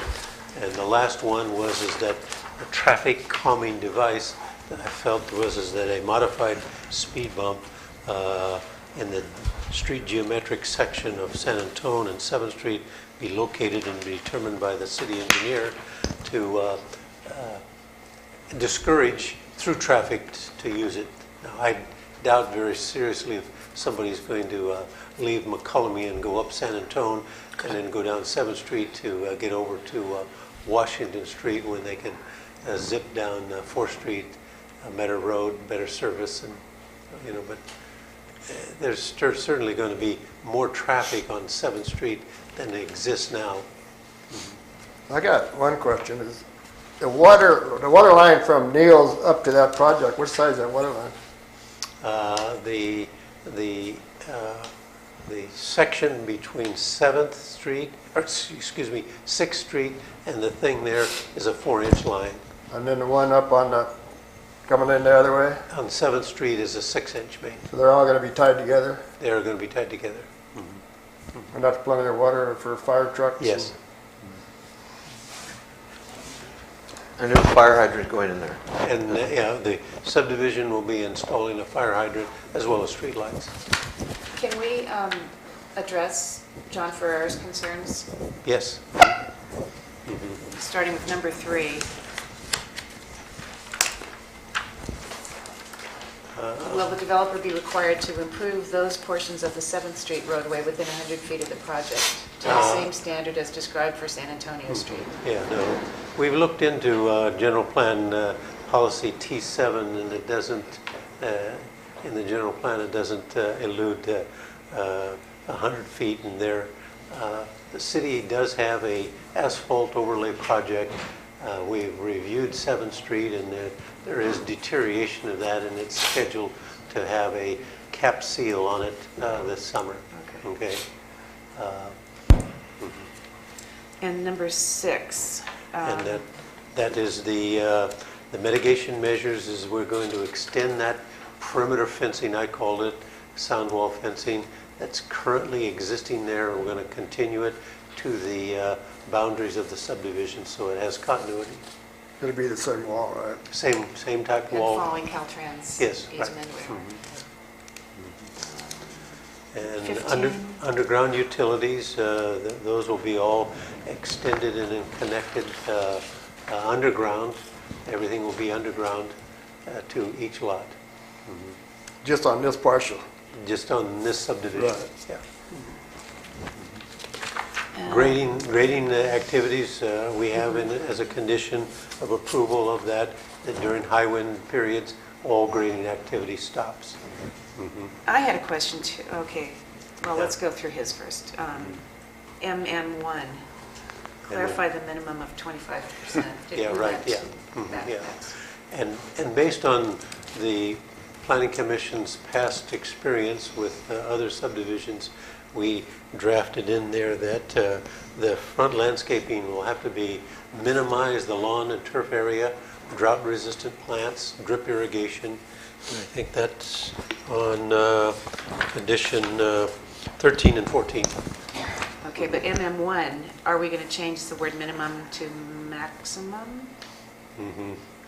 Let's see, the frontage within Is the it already front yard maximum? will be a minimum of 25% of the front yard of turfed area. Now, I have another question is, are we putting a storm drain down to the existing storm drain? The storm drain there will be a part of the mitigation measures of retaining the water on site in some type of a, I'm going to say, subterranean leach field and then released down into the storm drain. Yeah. Now, you're probably right. Is maximum should be, instead of a minimum, let's make that maximum 25. Because the intent is that we do not want large lawn areas that as a result of our drought standards. What about MM9? Can we use reclaimed water to reduce the dust? That was going to be my other question.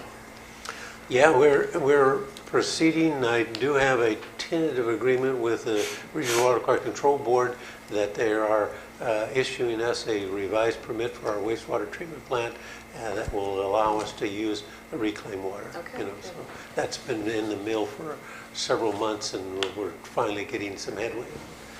And particularly with the state of California drought, it's really encouraging reclaimed water to be used. You would have to pick that up clear down by 4th Street, wouldn't you? For the wastewater?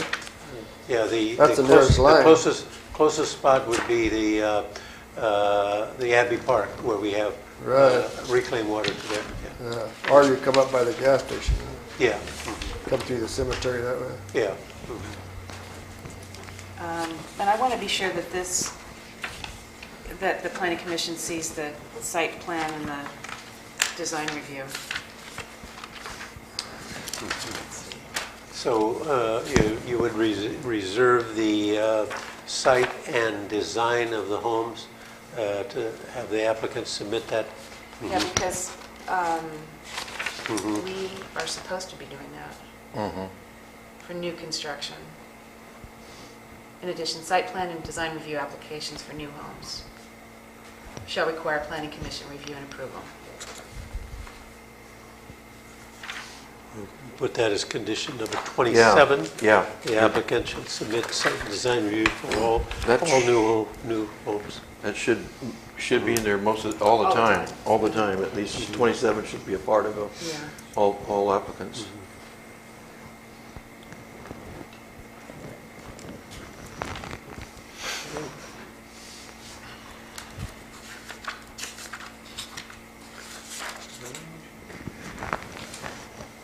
And the retaining walls, I think that it's implicit that when we do review the grading plans and stuff like that, that it will be part of the conditions of approval as well as our review of retaining walls. There is an element in the civil code that says that any subdivider is responsible for subjason and lateral support. That if he creates a cut that jeopardizes the soil and earth of an adjacent property owner, he could be held liable. So that subjason lateral support doctrine determines that whether he'll put a retaining wall and support it adequately so there won't be any ground movement. So that But you might not have to cut that 8 feet. I'd have to look at that lot, and them lots, Yeah, you might not be able to do that. Yeah, and in parcel 1, it could be maybe elevated to where it wouldn't be such a drastic cut. So that addresses his concern about MM3, erosion control? Yes. Mm-hmm. And going back to the, as far as the historical value of anything that's on the property, is there something in a condition that we put that's been covered? You know, like, you know, we get, if all the conditions, have these conditions been met? One of the conditions that have been met, historical value of property and buildings, what have you, has been, has gone through planning commission or whatever, or gone through city. You know, steps have been taken to, if there was any demolition occurring, proposed demolition. So we need to catch that Like before, artifacts or- right. Okay. We need to catch that before anything happens, to make sure that. Should be some sort of You evaluation. know, it's nice that we go out there and all this other stuff, but it's in the conditions that, that we've covered all the bases first before we destroy anything. I mean, I did that one day, but not the public.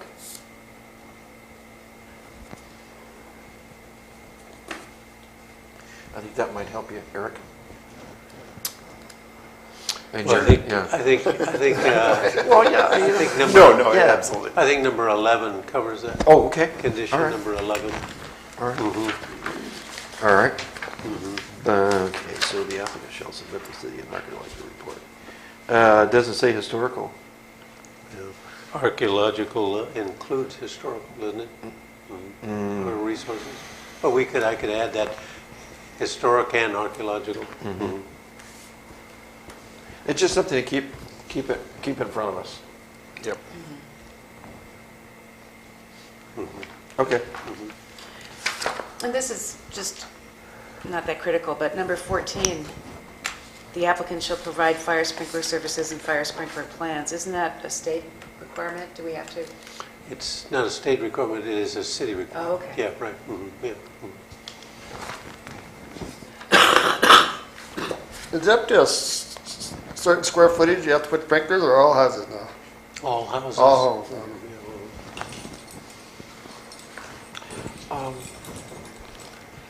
When applying for a permit, is there anything in the permit that says that we're looking at historical value? You For know, a demolition permit? No, just when you come in as a developer, you get your permits, and in that permit you get instructions, and one of the instructions should be that if there's any historical value to any part of that property, it needs to be addressed Well, in some I think form or fashion. any application for building permit in the historical district Uh-huh. takes us further review and we research it. you know. How about? You know, well, and I think that's pretty limiting because that's what I was thinking too, because sometimes we get. You get a house that back in the Yeah. day was on a hill and now it's in the center of town. I just think it gives us time to think about it before we do anything. Exactly, you know. But at least it's being considered, and it becomes part of a condition. well, I think we use the historical, the report that the city has, and we use that as our guideline, that when any application comes there, that's the first thing we look at. I mean, I just wanted to that, I'm just trying to figure out how to solve the concern that we had on this one. Yeah. And it would just seem, not all historically significant items are necessarily in the historical district. yeah. And so there should be something at the start of it so that, I mean, this is off topic of that, but there should be some kind of instruction. some sort of trigger that Yeah. says we need to go through the process and figure out whether it's something that needs to be preserved. I think it's important enough to take those steps. I mean, the city's commodity is history, so Yeah. we just need to determine whether it's significant enough to save or not.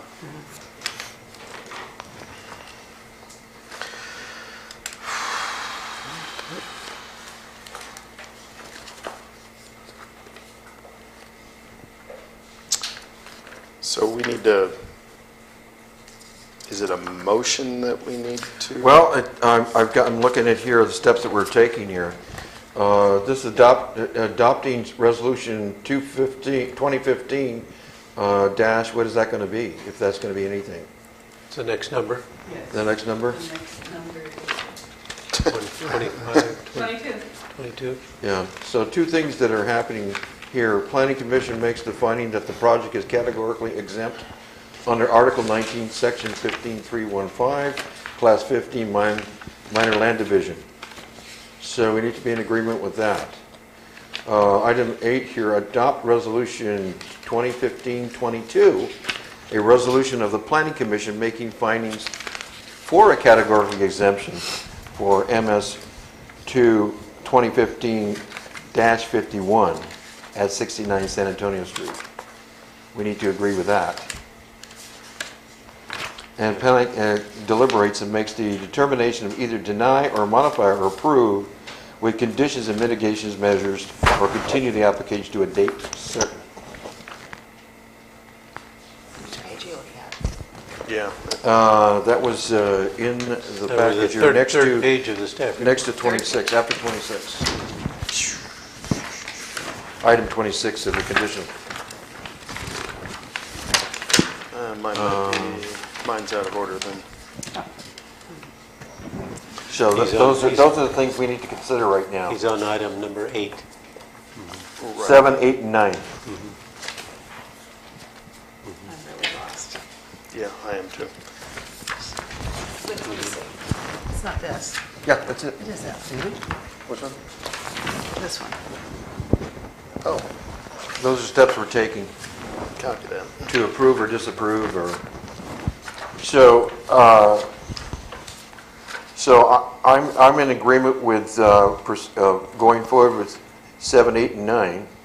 It's up to you now whether you want to go forward with that. And then we'll take the next step if necessary, when necessary. So you call for a motion? It's actually two separate motions. Yeah, right? Yeah, because I can go off of this thing too. So before we make a motion, let's cover ourselves here, which is, hang on a second.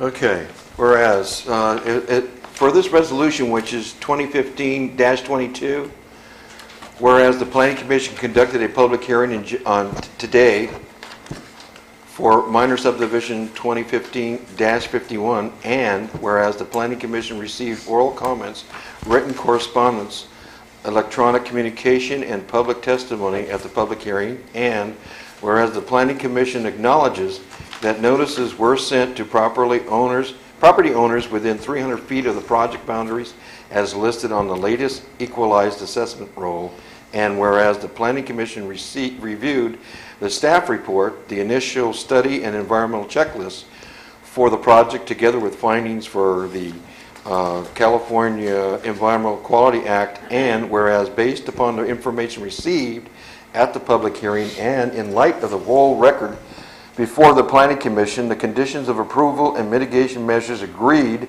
to by the applicant and the California CEQA findings to support a categorical exemption for the minor subdivision MS 2015-51 are as follows. The project is consistent with the general plan and zoning district of the city of San Juan Bautista. The project is consistent with the standards and requirements of Chapter 10-2 of the San Juan Bautista Municipal Code. The project is compatible with the surrounding area and character of the environment. The project design and layout does not interfere with the use and enjoyment of the existing neighborhood and future development. Give you some moments of thought on that one. The project will not adversely affect the surrounding neighborhood and will not be detrimental to the health and welfare of residents living and working in the area. The project will be designed to the design standards of the zoning district and uses of the surrounding area. The project will mitigate the impacts to a less than significant level with conditions of approval and mitigation measures. Now, Now. recognizing that is you cannot entertain that resolution until you consider the previous resolution, and that is the CEQA resolution. This is the resolution you just read, is the approval of the tentative map. You cannot approve the tentative map until you approve the previous resolution, which is the categoric exempt. Which is 2015-51. Or 21. 21. Is it 21? No, No, it would be 22. This is 22. Oh, 22. Yeah, and Oh, the the one second you one read would would be be 23. 23. Okay. Okay. Mhm. Oh, Yeah, okay. okay. So you need a motion and a second, and then we can read it. So who's going to make a motion for Resolution 2015-22? Let's just read the title. A Read the resolution whole- of the Planning Commission. Is it just by title or read the whole? Just by title. Okay. You make a motion that, I make a motion that a resolution of the Planning Commission of the City of San Juan Bautista making the findings that MS 2015-51 is categorically exempt under Article 19, Section 15315, a minor land divisions, California Environmental Quality Act. do we have a second? I'll second it. Do we have a I'll vote? read for the roll call vote. Commissioner Guevara? Aye. Commissioner Garrett? Aye. Commissioner Maderas? Aye. Commissioner Grassel? Aye. Commissioner Franco is absent. All members of the commission being present, the motion as stated by the maker passes 4001 with Commissioner Maderas, Franco absent. Okay, that being done, I'll read the next one. Resolution, which is 2015-23. Okay. And that is whereas the Planning Commission conducted a public hearing on June 2nd, 2015 for minor subdivision 2015-51. And whereas the Planning Commission received oral comments from the written correspondence, electronic communication, and public testimony at the public hearing. And whereas the Planning Commission acknowledges that notices were sent to property owners within 300 feet of the project boundaries as listed on the latest equalized assessment roll, and whereas the Planning Commission reviewed the staff report, the initial study, and environmental checklist for the project together with findings for CEQA, and whereas based upon the information received at the public hearing and in light of the whole record before the Planning Commission, the conditions of approval and mitigation measures agreed to by the applicant and the CEQA findings to support a categorically exemption for the minor subdivision of MS2 2015-between are as follows. Do I need to repeat those? All right, so number one, the project is consistent with the general plan and zoning district of the City of San Juan Bautista. The project is consistent with the standards and requirements of Chapter 10-2 of the San Juan Bautista Municipal Code. The project is compatible with the surrounding area and character of the environment. The project design and layout does not interfere with the use and enjoyment of the existing neighborhood and future development. The project will not adversely affect the surrounding neighborhood and will not be detrimental to the health and welfare of residents living and working in the area. The project will be designed to the design standards of zoning district and uses of the surrounding area. The project will mitigate the impacts to a less than significant level with conditions of approval and mitigation measures. Therefore, be it resolved. What do we want to do here? Who's going to make a motion? I move Resolution. a resolution of the Planning Commission of the City of San Juan Bautista approving the tentative map for minor subdivision 2015-51 at 69 San Antonio Street, APN number 002-035-013. Make a motion. Second? I'll second that. Have a roll. Vote. Commissioner Yubert. Aye. Commissioner Garrett. Aye. Commissioner Maderas. Aye. Commissioner Gressel. Aye. And Chairman Franco is absent. With 4 members of the commission being present, the motion as stated by the maker passes 4001. And that's it we've been asked to do. So we're done. Thank you all very much for your public support, the applicant for being here, and for being quiet and patient, And providing input. and providing a lot of good information. Thank you so much. Yes. And you did a good job, Vice Chair. Thank you. Okay, can we go and ask Ernie to come Can we back ask in? Ernest, is he? Is he We getting back? we put him to sleep. Oh, there he is.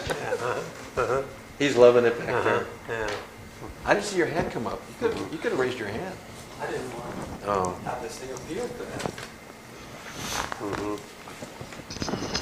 Well, it makes it tough when you have a small city, and Don't get me started. you can have an awful lot of conflicts of interest by law, even if you have no interest, like I have no interest in this thing. But I live 70 feet from the boundary of the project, so I just stayed out. Okay, continuing the agenda here.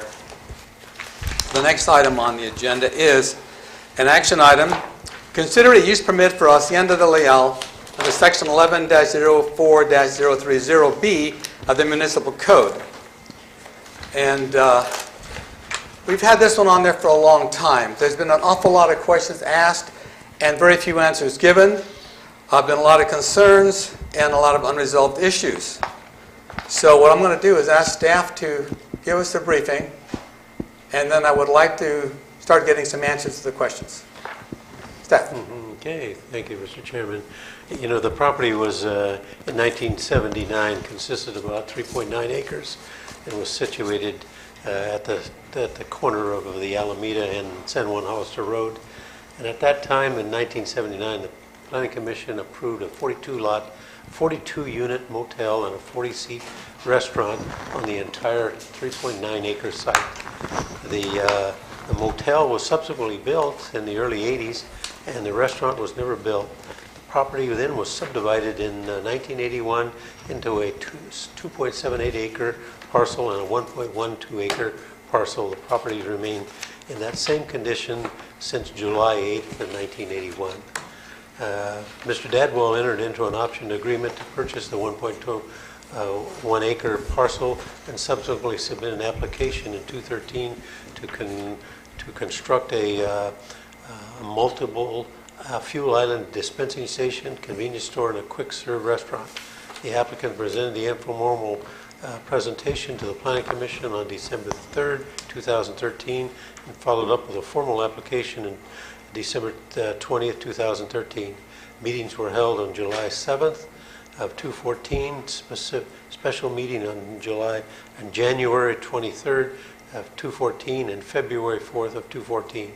During the review and approval process, the fueling station, Mr. Leal entered into an escrow agreement to purchase the 42-unit San Juan Inn Motel on the 2.78 acres.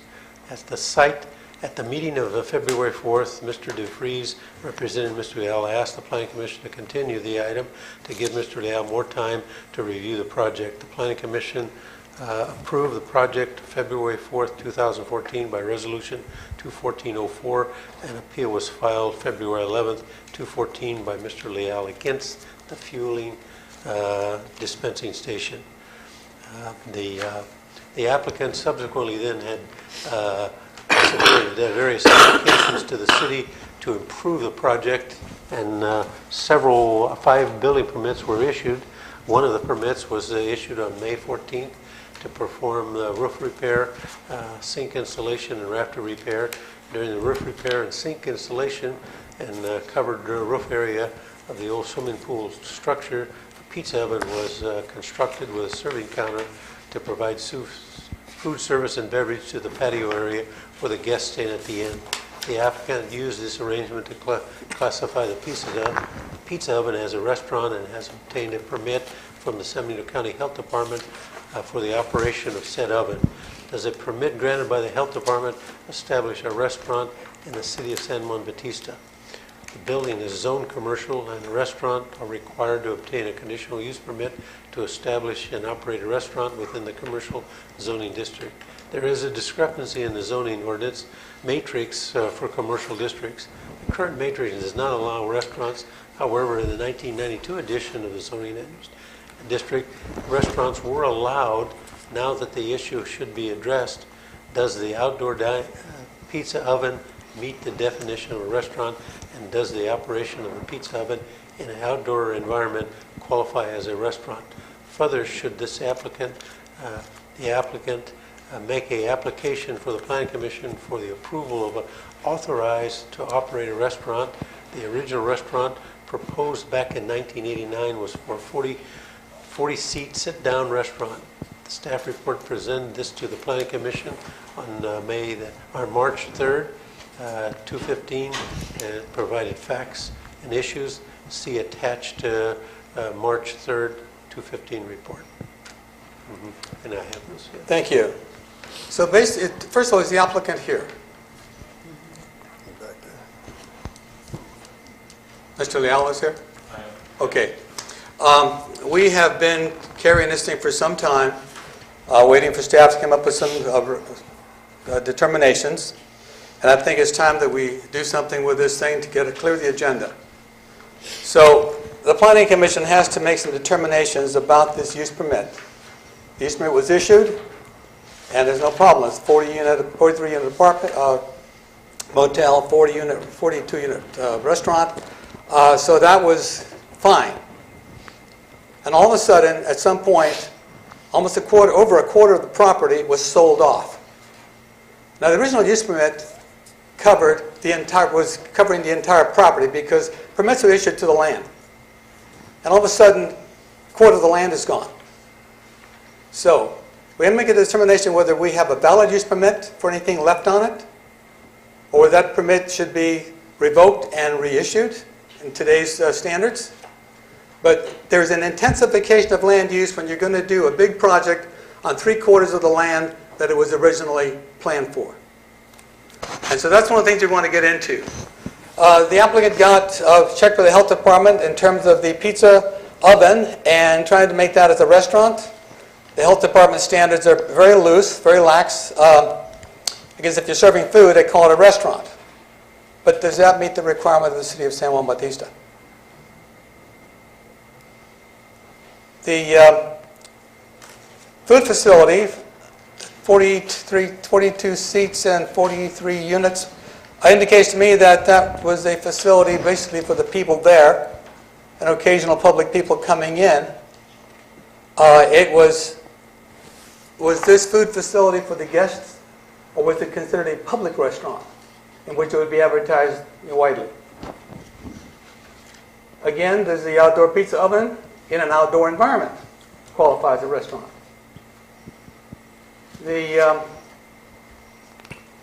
Can a restaurant be authorized on that property today in accordance with the original permit based on the intensification of land use?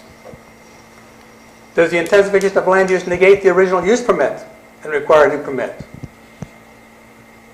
How does CEQA come in? Because it was issued in the 80s, was that go by CEQA?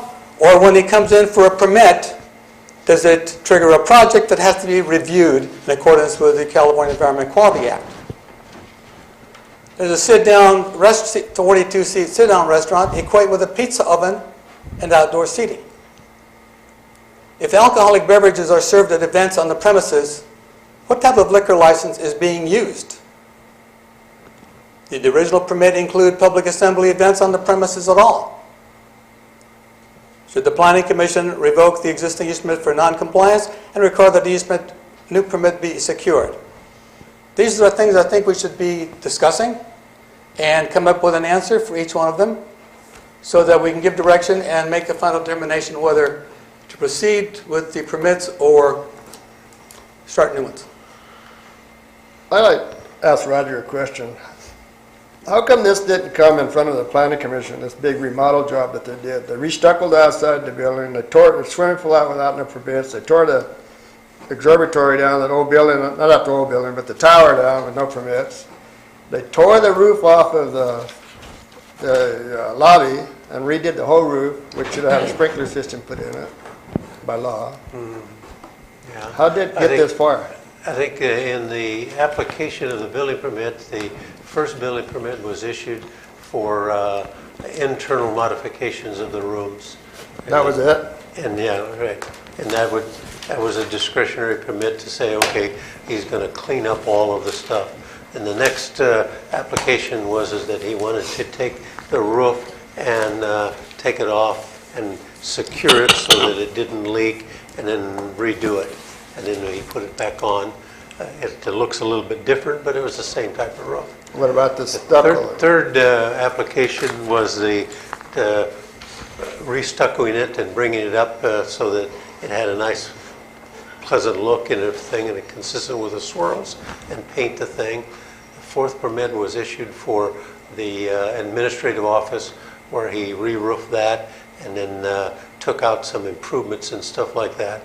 The consistency of that dollar amount of improvements on that stage didn't warrant sprinklers to be retrofitted into that building, because it's less than 25% of the total value of the property.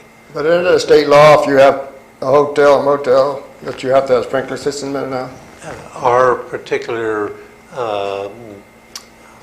fire sprinkler ordinance specifically says if the improvements are less than 25%, you don't have to comply with the thing. But that's So not, that's the city of San Juan Bautista. But that's not the state of California's. Well, the state of California says new hotels will be required to put sprinkler systems in. And if they're remodeled, they have to put them in. If the remodeling goes over a certain percentage, yes. What's that? How about the pizza oven? And then the final building permit was issued is for the pool house, where the roof, there was a couple purlins or rafters that were deteriorated, and we sister nailed those together. He re-roofed it, and then he put a sink into there. Yeah. But you took the whole roof off the lobby, the whole roof was off. Yeah, that whole roof had to go off, yes. Mm-hmm. So the building where the pizza oven is now, that was completely reconstructed? No, that was the old pool house. Right. So the building wasn't, it just, the roof had to be reinforced and repaneled, and then the roof is basically the same, and then he did some modifications to put a sink inside there. So the building itself is the original building with a new restructured roof? Yeah, exactly. They put a bar on the outside, they put a pizza oven in it. No, I've been there, I've Designer for a seen kitchen, it. Yeah. So what permit was that under? That was the fifth one. Fifth one? So building permit wise, it's permitted? Each one of those 5 permits, he complied with the building permit. We called for inspections, and we made sure that they complied with the Uniform Building Code. But they didn't get a permit to demo anything, right? The swimming pool or the building? We granted that by just having him remove the pool when he decided to take and redo that whole patio area. Was the patio permitted? Was the patio permitted? No, that was just where he put all the trees in and stuff like that, the olive trees, and then he did that in the courtyard. Yeah. So what was that old structure that you're talking about? The one that, where the kitchen is, that was a pool room for the pump and stuff. Was there some outbuilding though that was taken down? On the far end, there was a 2-story, remember the 2-story building? Yeah. It looked like a tank house? Tank house. That was knocked down. Yeah. And the swimming pool was removed. Yeah. Do we know, was the previous restaurant a an indoor facility or an outdoor facility? There was no restaurant, was never put in. No, I understand it wasn't put in, but the original conditional use permit was for the 40-seat hotel. 40-seat restaurant, which never was built. But when it was under that conditional use permit, was it proposed as an indoor facility or an exterior facility? All we have is just some very descriptive site plans that shows a restaurant, but there was no floor plan or no details of what it was going to be. What's the statute of limitation on that? Well, the use permit goes with the land, and if you take the use permit and exercise your right and do it, it goes with the land. But the use permit issued in '79 had a map which showed the restaurant building located on the corner of the lot closest to the Alameda, which is now owned by Mr. Dodwall. So that does away with it. Okay, that's the commission, that's the decision of the commission. Does the separation of the 28.7% of the original property constitute intensification of land use to the remainder of the permit area? We got a remainder thing, you know? Yeah. Oh, God. Okay. Okay. So That's the first question. Nobody's going to answer it? Why don't we start with that one? I guess, because if it doesn't, then we look at it in a different way. I think we should just go down the list. Yay or nay? Okay. The first question is? Well, there's a separation of the 28.7% of the original property, basically sold off, constitute intensification of land use for the remainder. In other words, you plan on doing something on big piece of land, and all of a sudden you take out that, so you're going to be doing all that on less land. And if that's an intensification of land use, that is an issue. Is there a consensus? How about a thought on that? Was there any modification to the use permit after the split, after the division of the property? Nothing's happened since. That we can find? Nothing's happened since. Nothing. So presumably, there's only been the one conditional use permit from 1979, and then later down the road, it was split, and nothing else was modified after that. Until Mr. Dudwell came along. So who owns the permit? Nobody knows. It's issued to the land. No, I know, but which landowner owns it? Mr. Dodwell. Which APN Well, that's- which APN is attached to the use permit? The fact that the motel was built, I would say we should go with a motel. Because that exercised a portion of it, and they put in the building, the 43 units. You say the permit stays with the motel? It stays with the land. In other words, you can't sell the land and hold the permit back for an extra $50,000. Oh, you say it goes with the land? It goes with the land. I think So if half the fourth of the land goes to a different use, everything else is done on a smaller scale. Yeah, but Okay, but if you have one piece and you have a conditional use permit for the restaurant, what if they decide not to build it in that property and build it? And we're They would closer have to the come edge? back. I think the question there It'd be a new is permit? that 2.7 acres has available land to where a restaurant could be built, and all the parking requirements. So that use permit would go with the 2.78 acres, and that Mr. Leal would have the right to exercise and submit to the city a request for a building permit and go through the process for a restaurant. Or we could say that since the permit was cut up, that what you got is okay, but you can't do anything else with it. And you would have to come into the planning commission and get a use permit for a restaurant. And as a project, it would comply with all the current regulations, as what you just did on the last project. I feel comfortable that if all you need is a permit, just go get it. If that's what you need. I mean, if that clears the error of what we need to do with certain parcels, then we go do it. That's what we want to issue, and go with that. And whatever was standing before, I mean, that was years ago. And whether it holds water or doesn't hold water, why can't we just go with a new permit?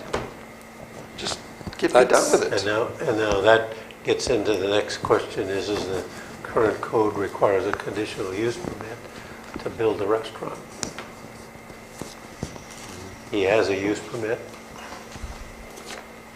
Right, but he has a use permit on a piece of land that is less than what was issued on. So I could see that that action would negate that use permit. The hotel is there, and that's fine, everything is there, but it negates the use permit for anything else that was to have been built. If he had built everything at that time, it wouldn't have been an issue today. But since it wasn't exercised, you've got a whole new set of standards today, and you've got more than, again, you're grandfathered in, but at the point of destroying the integrity of the permit, I would say... go with a new one. Go with a new one. A new conditional use permit. A new conditional use permit for anything else he wants to do. For just the restaurant or the whole? Whatever else he wants to do. Whatever, yeah. I mean, A single use permit could cover everything that they ever want to do on the property. Right. The 3/4 of the original property. sounds logical to me. That would be predicated on what Vanda had said is the original site layout showed a restaurant on that 1.1 acres, and then it was split off. That was the use permit that was issued for that layout. I think we understand that. If that was valid, Here, Mr. Dowell could build a restaurant there himself in lieu of a service gas dispensing. We would think. the original parcel, the 3.9. 3.9 acre parcel, it was divided. The APN number stick with the 1 point whatever or the 2 point? That's immaterial. Generally, my experience, they've retired the number and you get new numbers. Okay. Because if you pull up that number, it'd be confusing. So they just exit out, put 2 new ones in there. Unlike remainders and those carrying the APNs. Well, I think the same thing. They're going to retire the original number and they're going to give new ones to each one of the parcels. Okay. Yeah. Okay. So, wait a minute, we agree on what now? That we need to get a new conditional use permit for a restaurant? Is that what we just said? I think. That seems to be a consensus. We can Okay, vote that's a on. consensus. Okay, what's the next question? Okay. So we determined that if we got an intensification of land use, a new use permit is required. That triggers SECRA. Anybody have a problem with that? Well, if it's required. No. Well, like I said, these are all the questions we want to get into. Let's see. Now again, by the way, these questions came from existing staff reports. I did not work these up myself.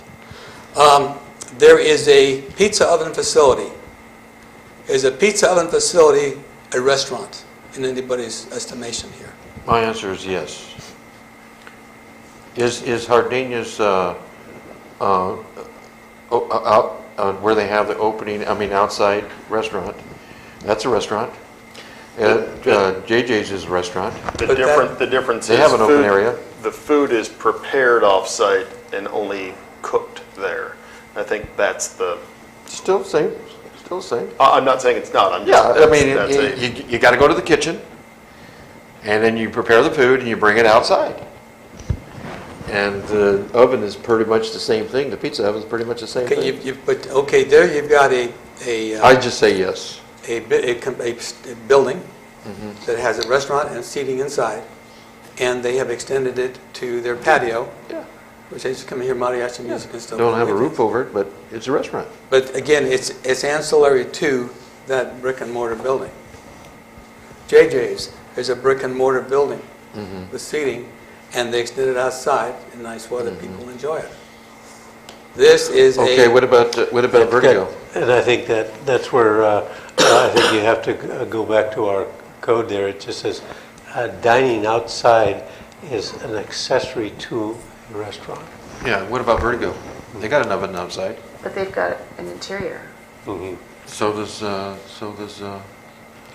Royale Hacienda. doesn't have a... Now, a restaurant generally sells food and beverages.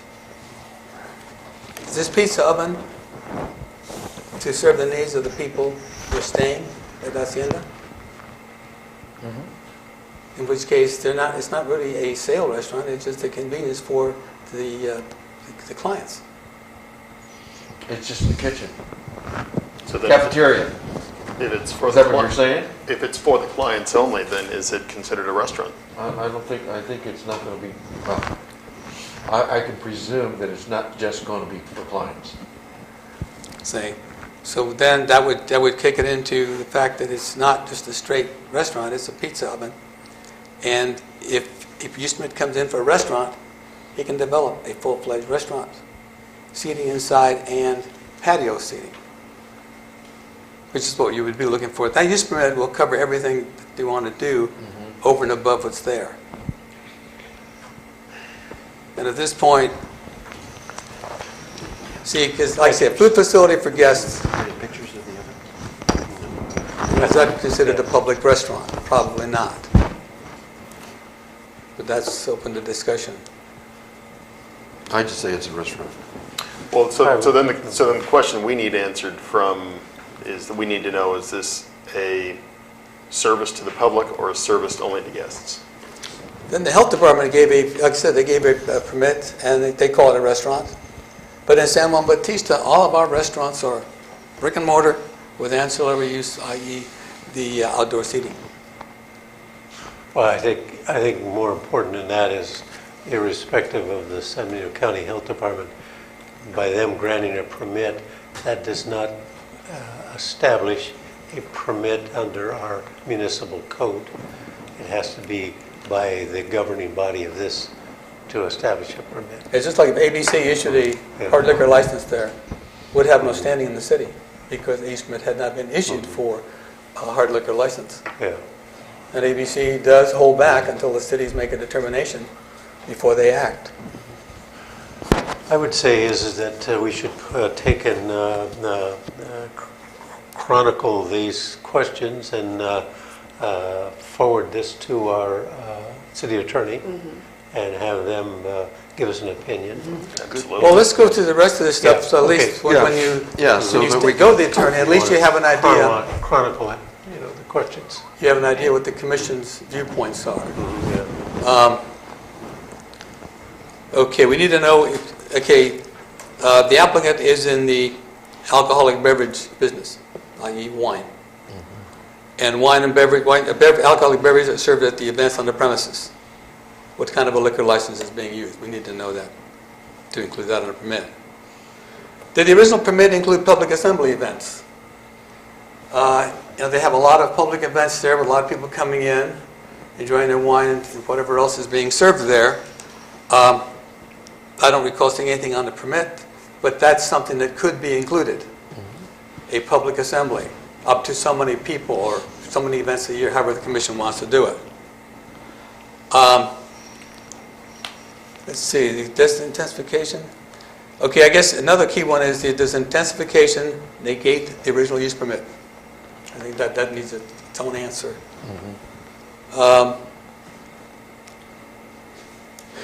Well, can a restaurant be authorized in accordance with the original permit?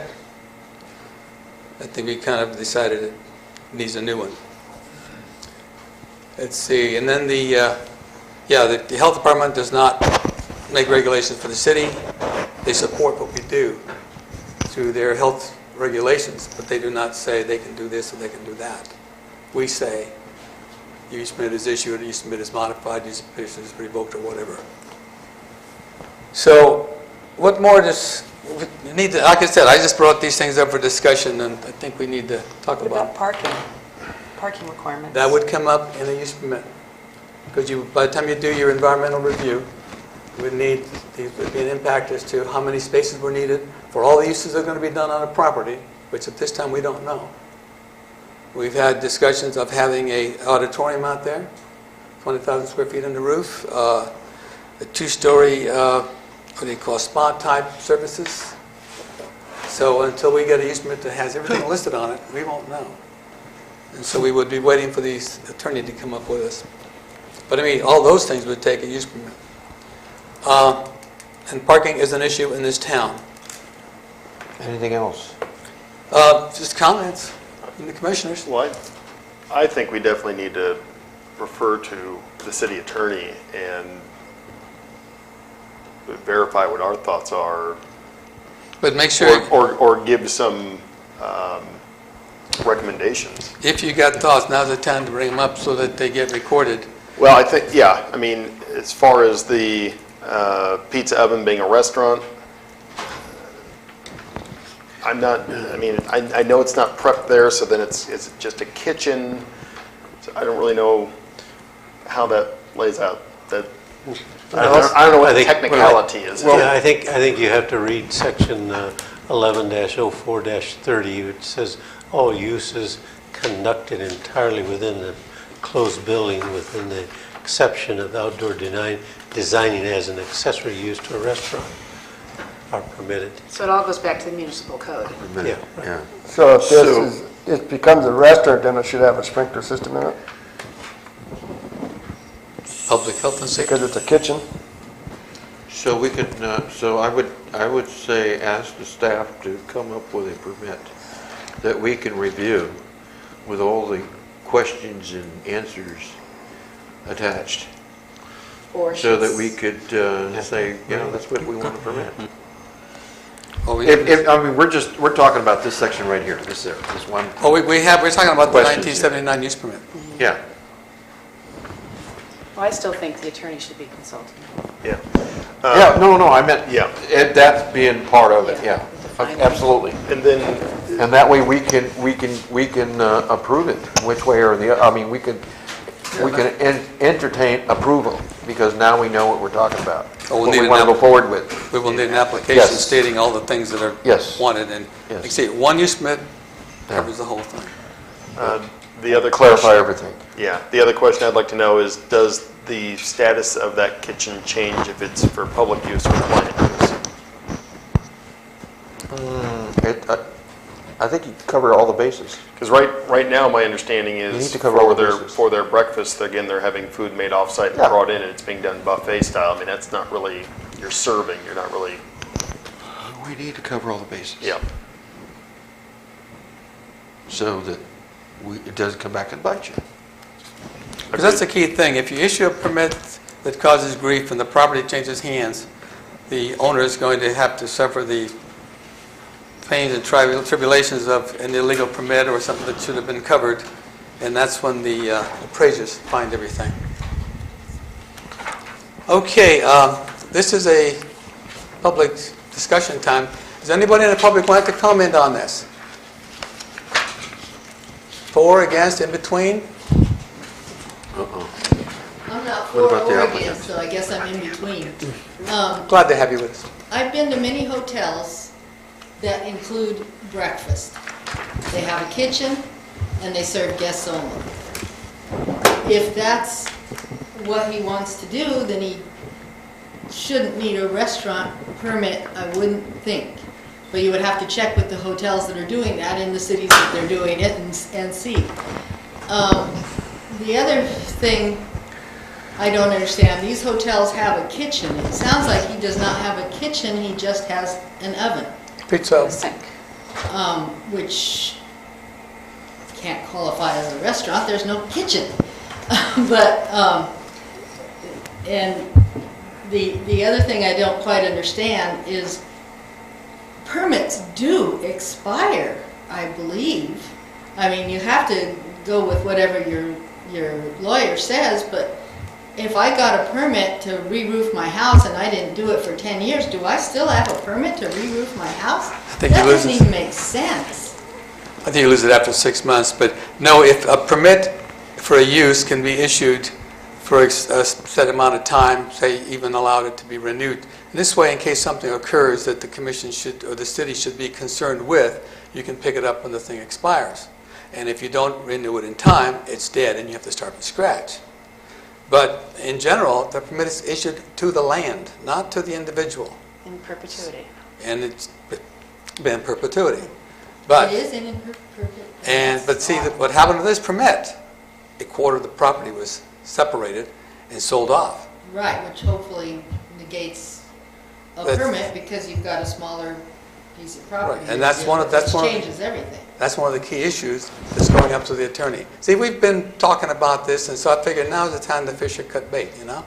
So we'll send it up there and say, okay, let's get some answers.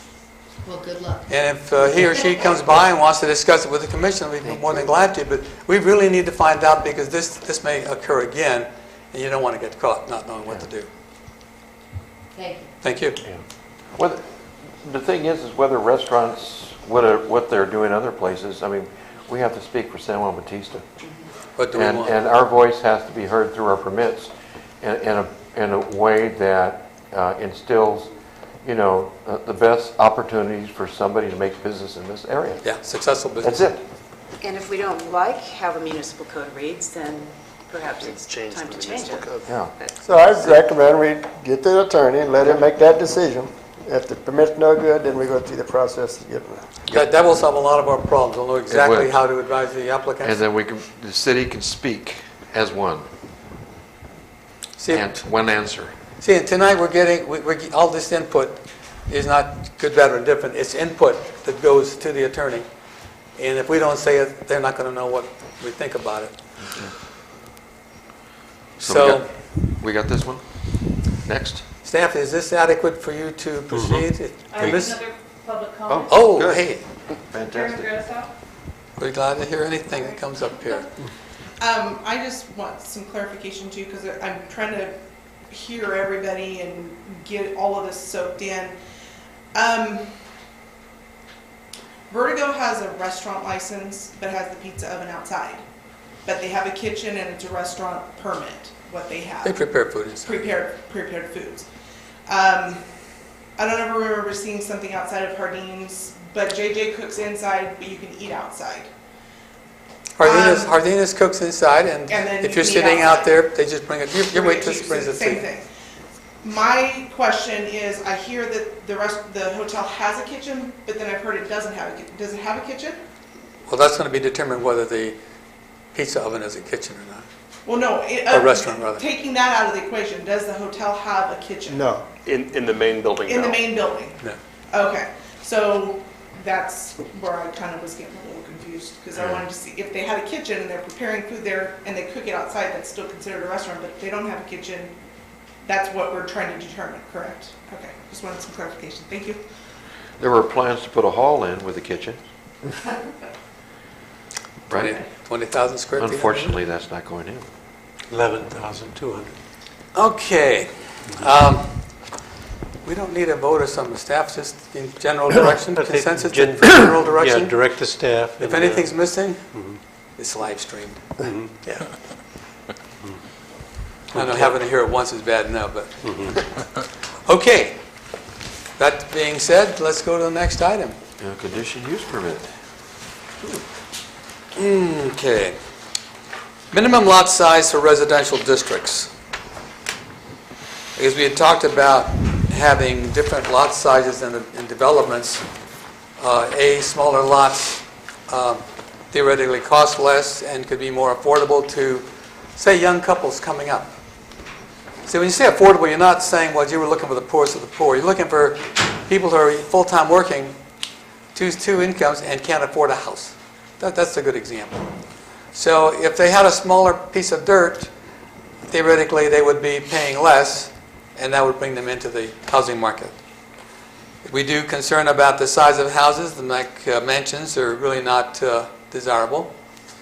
But again, this is something the Commission will pick up on review of developments. So in order to have this variation in lot size, it was going to take an amendment to the municipal code. And like Commissioner Guibert said, if you don't like the municipal code, you change it. We did that with the zoning ordinance. We didn't like it, the council didn't like it, we didn't like it, and we changed it, and the council adopted it. So this is something that will be coming up, and staff will start explaining it to us. Who gets this one? Yes. This is just kind of a follow-up, but we've been talking about it for 3 or 4 of our past meetings here, is that the minimum size lot in San Juan Bautista is 7,000 square feet. And that entails that, and I think I drew some plans here that showed you that a 7,000 square foot lot, basically 70 by 100 foot, is that you can put on the average maybe 22, 2,300, 2,400 square foot house. And my experience is that the size of a home dictates the cost of that home. The average construction runs anywhere from $130 to $175 a square foot. So if you have a 2,500 square foot home, it's going to cost more, and the lot's bigger. By creating smaller lots, 6,000 or 5,000, you're going to get a smaller lot, you're going to get a smaller home. And those smaller homes, directly related to the cost of the house, will make it affordable for the first-time home buyer. It's not going to be an affordable house according to HUD and the Community Development Block Grant. But there's a lot of people that want to initiate and get in as a first-time home buyer, build equity so they can upward mobility and then move into a bigger home. A smaller home, a 1,500, 1,600 square foot, 2 or 3 bedroom, fits that pattern. Now, in my previous reports, I had a 7,000, a 6,000, a 5, and then I even brought you a 4,500 square foot. And I think the commission expressed maybe that was a little bit too. So I concentrated on the 3 elements, a 7, a 6, and a 5. And I've looked at the layouts that we prepared on these, and then I've prepared a matrix in the back of the resolution that shows you how that could fit into the development standards in terms of a 7,000 square foot lot. You know, minimum width is 50 feet, and the front setback is 20, the side is 6, and the rear is 20, and that's standard with the existing. As we move into a 6,000 square foot lot, it's 20, 5, and 20 in the rear. And then a 5,000 square foot, we go with 20, 5 on the side, and 15 in the rear. Try to develop a certain amount of open space on the lot, but still give it enough to where on a 5,000 square foot lot, you could get something right about 1,600 square feet, and it would be functional, a 3-bedroom, kitchen, living room, and it would be sell for less. Yeah, you're talking about a $450,000 house on a small lot. Mm-hmm. Yeah. That's what the average price you go. Yeah, might even be a little bit cheaper if they can bring it in at cheaper cost. Yeah. Now, that's attractive, and I think there's some real estate people in there that are more knowledgeable than I am of what is the market for young people that want to buy a home, you know. See, it's a good example, like in 4th Street where we split them lots right there and they built them 2 nice little houses in there. These people could afford to get, but they're renting them houses out, so. Yep, big bucks. I actually called my real estate agent and asked about lot sizes, and asked what in general in her territory is roughly Morgan Hill to Aroma, San Juan, some in San Jose. She was saying in general, and my first question to her was when a younger couple who, first-time home buyers, when they're looking for a home, are they looking at the home size, or are they looking at lot size? And her answer to that was first-time home buyers typically are looking more at home size versus lot size, meaning they weren't necessarily looking for as much land, they were just trying to get into a home, which is kind of along the lines of how this all came up.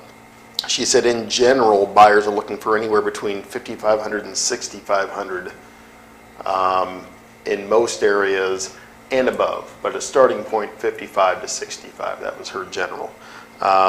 And then the only other comment she made, because of the situation I'm in, where we have the attached, it's R2, but it's a zero clearance lot, is that you can get away with a smaller plot of land because effectively what you're losing on one side, the lot size can be smaller. You've got the other 3 sides giving you that space. That's one way. So that was her take on it. We did continue this one to allow for communication with staff with realtors, and hopefully somebody would be here tonight from the real estate industry to talk about it. You guys meet anybody or reach anybody or? we'll certainly probably be able to get someone here for next time. No, I just wanted, because we asked, that's why we Yeah, continued last time. understood. Okay, we didn't. Well, a good example is, like, he's got space behind these houses. If you go to Gilroy now, you turn them down by the old Ford Motor Company, they're building these enormous two-story houses where they only have a 5-foot backyard in them and no side yards. On a post. Yes, it's McMansion country, and that's, we got family type stuff Right. here. And kids need a place to run around, dogs need a place to run around, and, But these are family homes. yeah, well, again, I saw this up in the San Bernardino, Monterey County, San Bernardino Canyon area. The big two-story McMansions, and I'll bet they weren't 14 feet apart, if they were that far. I mean, you sit up on your, I figure if you go out in the country, you're going out there, you want some privacy, you want some space, Right. and all of a sudden, wait a minute, they just brought downtown to the country, and where's the country going to be? That's a problem. But, okay, so they bought them. I just want to keep this thing so we have not super densities here, but reasonable densities, and also to comply with the programs that we established in the housing element.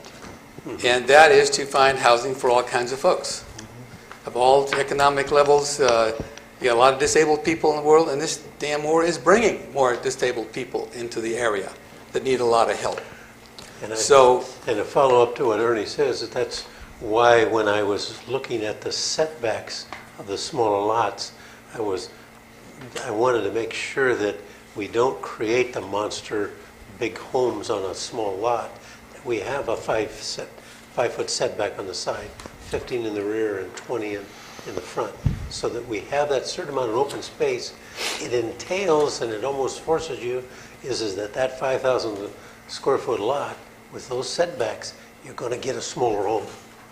And that's going to translate into more affordable for first-time buyers. Well, that's a good idea, I like it. do we have an R16 district right now? Do we have an R16 district? No, we do not. Okay. The minimum is an R1 7000. 7. Okay, I think I'll toss this one out. What? If we get a map of the city and outline the zoning areas and where we could put potential 6s and 5s, because right now, if we approve R1, 4, 5, 6, and 7, or 5 and 6 anyway, and there's no, and somebody comes in, I want to do this, and there is nothing on the map that says where you can do it, basically, you have denied their right. So before we go into that, we're going to have to find a place to put 5s and 6s. So a map showing, like you said, that we had up here, the percentages of the... You're talking fill-in spaces. Yeah, or whatever is needed. Sometimes you'll have a big lot Right. that could be split. If you go back to my staff report that was on last month, when I laid out those linear things where I was really trying to encourage in subdivision designs is to have variable lots, not just all cracker boxes all the same. Right. And by diversity, you get a little bit of variation, but down there in the paragraph right below it, I counted and there was 43 lots larger than 8,000 square feet in the city. For example, the Christopher Ranch, they were all 7,000-foot lots? Yes. And some are a little bigger than others, right? Yeah. So we could have put some of these small ones if we had this ordinance in there. Yeah, exactly. And when we were doing the review of that, and I showed Bob, I says, just by this mechanism that we had, it gave a little bit of design diversity so that you would have that mix, and that would create first-time buyer as well as upgrade mobility.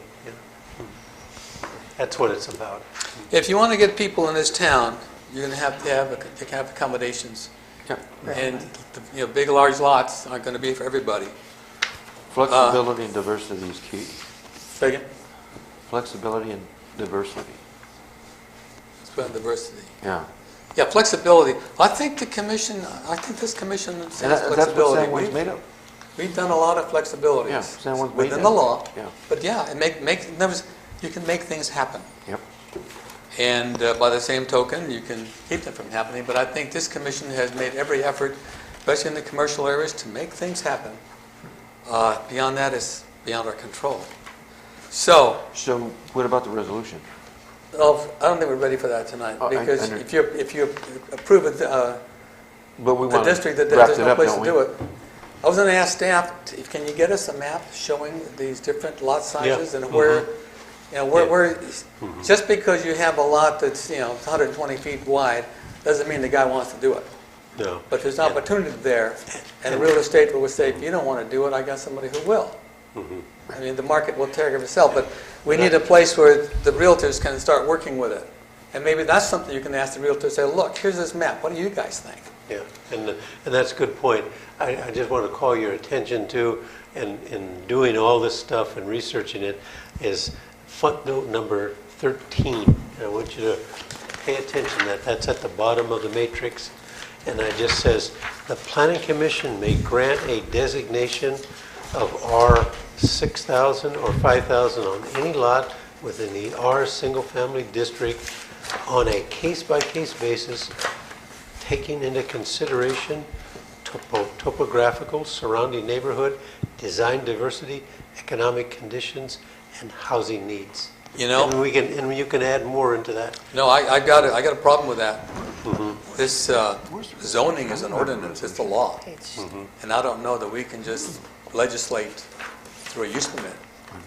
And that's why I was looking for that map to say, let's look for these things. But once you establish a zoning district of 6,000 or 5,000, then if you got a guy that has a 10,000 square foot lot, he comes to you and makes the thing, just says, hey, I'd like to split that and make two 5,000 square foot lots.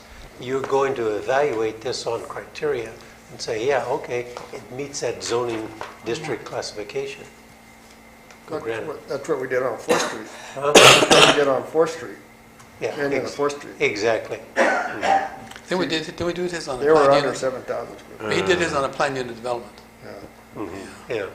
Yeah, I just, again, it's the least legislation, the least processing, but again, that doesn't happen until you got all your ducks lined up, and then somebody says, he pulls down a duck and it's ready to go.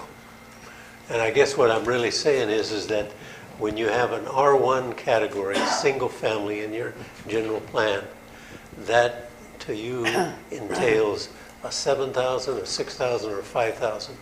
And you guys will make the determination where that goes. That they're not zoning districts, it's a category of single family residential R1 houses. There's, how much time would you need to prepare a map based on your schedule? And how bad you keeping Rudy working? Yeah, right. I got him pretty busy, but we'll just make room and we'll start inventorying it. I know the 43 lots that I counted, I just went through and I knew big lots and everything, but I didn't measure them and everything. And we can get Rudy and we can. You want 2 months? Yeah. Yeah. No, I don't want to crowd you. If we can get it next month, I'll have it on the agenda for you. Yeah. Well, we got to. No, I was good. That's right. No, this is a public hearing, so we don't have to continue it to a time and place specific. Okay, you let us know when you're ready. Yeah, okay. But at least, you've got the feeling the commission takes its consensus. He's not opposed to this. We just have to make it work, whatever it's going to take. And this is what you're setting up to, as far as the resolution go. These are the numbers here. Yes. Okay. Yeah. Okay. Okay. Oh, public comment. Yes. Yes, sir. We get so tied up on this stuff. You can see how intense we work here. That's good. That's good. Richard Ponce, 93 4th Street. If I heard right, Roger said there's around 43 lots that are 8,000 or bigger. Then 8,000. If you do 5,000, 8,000 lot wouldn't qualify for a split. Right. Unless you get a variance, and that's going to be a little costly for the owner. So I think maybe you guys should, if you can, go down to 46, 47, something like that, depending on how many 8,000 square foot lots you have. Maybe you misunderstood me. 8,000, but many of those were 10 and 11,000. Yeah, they weren't all 8,000. Yeah. But how many of each is the Yeah, question? right. Yeah, right. Yeah. And Rudy and I will come up with that. Yeah. Good. Okay. What size was the lot that was brought about? Thank you. That was... Originally. There was two 4,700 two lots, 4,700 for an automobile. Oh, okay. Yeah. And- I think it was 9,350 feet or that, yeah, right. There's a good example is up there That by worked your really house good. where Du Bois has that property. He was gonna try to put 4 houses on that piece of property with a road up the middle. And we turned it down, I mean, I saw that and I figured, oh my God. yeah. There's no way you could've got a fire truck up there, Yeah. the city almost passed it. But we fought against it. Have a public comment from Oh, Fulton? Mr. Fulton, Hey. glad to have you with us. Could you state and spell your name? Good evening. Bob Fulton with the Rancho Vista Project. I would encourage you guys to look really long and hard at this and consider maybe even a slightly smaller lot. There's a number of things that can be done. And the other thing, to create a more affordable product. And the other thing to look at, not just lot size, consider some flexibility in the setback requirements. I've seen some great little neighborhoods that are done on small lots, but they're a zero lot line style where you have the house all the way up against one of the side lot lines, and maybe instead of 2 5-foot side yards, you have a 10-foot on that side, which is a much more usable side yard for anyone. But you have to have a little flexibility in the setbacks. You can create some great small product on smaller lots, but allow a little flexibility within. From your experience, what kind of a percentage would you be saving by, instead of having 2, by having them up against each other, with plumbing and whatnot? Well, there's no real savings in the construction of the house, but it's a much more usable and functional yard. You can have, when you have 2 5-foot side yards, they're both kind of useless. Yeah. And if you have a 10-foot side yard, you can literally put a small storage container out on the side yard. You can get all the trash cans back there easily. You can get kids' play equipment over to the side and still be able to walk through. You can also do, I lived in one for a long period of time up in Pleasanton. And we actually put a small garden that was about only 6 foot wide, but the length of the side of the house that we used along with our walkway to the small backyard. And our backyard back there had a 20-foot setback. It was not a large yard, but we found it real functional and very easy to use. Yeah. If we had 2 5-foot side yards, we couldn't have done any of that. Now, what happens on that, Roger, if you build on the property line, you have a 10-foot, do you have to put a firewall on that house that's on the property line? That zero line setback has to meet fire standards. Fire. Yeah, right. And no windows on that side of the 1 house. hour, right? Even though the next building is 5 feet over? It's 10 foot over. 10 foot. Because the next one would be 10 foot. You have 10 in between. Oh, they're all the 10s. houses. Yeah, right. Yeah. In other words, all the Okay. properties are shoved either to the left or to the right. Oh, Yeah, yeah. As you look opposed to like being you have back-to-back. larger side yards Oh, that wow, way. yeah. They're more functional, but you only have one. It's that too. See, it looks like a duplex, but it isn't, because you have that parapet wall, and you have separate ownerships, and, and again, you have, I guess, the plumbing and everything is worked into that. And I think that might be something that we should look at is in the smaller lot like For that. the real just small says- ones, yeah. Instead of the 5 on each side, just says the Plan Commission may grant zero line setbacks in cases that would meet that. Well, the one on 4th, and the 4th Street, there's houses that are large and there's so small side yards, but those pulled together would have done exactly what Ms. Fulton said. You'd have a larger side yard, usable side yard, because they have hardly any backyard. Yeah. Well, what's your side yard setback on your zero line? 12? 12 feet? Yeah, it's fairly, it's a good distance. And it's good enough to have Yeah. a patio out there and From the side. So, yeah, yeah. I think it might be, yeah, to be honest, I've never set a tape measure on it. Guess what I'm doing tomorrow? Site plan. We'll listen. Piggyback on Mr. Gredishoff. 1108 3rd Street, Karen Gredishoff. I do want to also piggyback on Mr. Fulton. Being a new homeowner, 2 years now in San Juan, yay. Congratulations. Where we are, we have the attached house and the garage. We have the side yard, which I don't think it's quite 12 feet, but still, it's on the other side of the house. So it's very inconvenient with the garbage cans going over there. We drag them all the way across the front yard. So maybe having it where that larger yard is accessible to be able to put, because I think everybody on that part of 3rd Street, all their garbage cans sit out in front of their driveways. And to me, I'd rather not have my garbage can by my driveways, but opening up the garage door every Thursday morning is just, Well, let's remember, so. it's be 10, like I say, it's be 10 feet on each side. No, I think he was saying 10, instead of having two 5-footers, you move it No. over and have one. No, five. you pull the houses together. No, every house have 10 feet. Okay, instead of having 5 feet on each side of this house, I Right. pull the house to the property line, Right, so that 5 feet is added to this 5 feet, and this gets 10 feet. correct. But And the it's same on the on- other side of the house, and you have to drag it across the yard to get out to the front yard. So that, it's more of a cosmetic thing, I think- to being able to get, I think what Yeah. Bob was describing was actually taking each house and shoving it all the way to the left side of the lot, and left side of the lot, and left side of the No, lot, yeah, as opposed yeah, to, that's what he yeah. that's- so, it's, as being a homeowner, I would like to have some place to put my garbage cans. I mean, it's a small thing, but, it's a cosmetic. It's the neighborhood. We want to make it clean. We want to make it look good. And the problem with a 0 lot line like that, and then 10 feet space, what if your neighbor doesn't want you to get on his property to paint your wall? It'd have to Yeah, be in, that's true. it'd have to be in the has- CCNRs or. You'd have to some make up agreement. rules and regulations. Yeah. See, Condition of use. See, I've never dealt with a kind like that. I've dealt with a house where you bring both houses together at the property line, and you got 10 feet on each, 10 Right. feet on the outsides. Right. And so they either joined at the plumbing, or they joined at the garage. But again, a parapet wall so that, that you have the fire safety. My daughter, her house in San Francisco was built in 1907. And you can't even get in between the houses to paint. They're that close together. On one, well, no, on both sides. Yeah.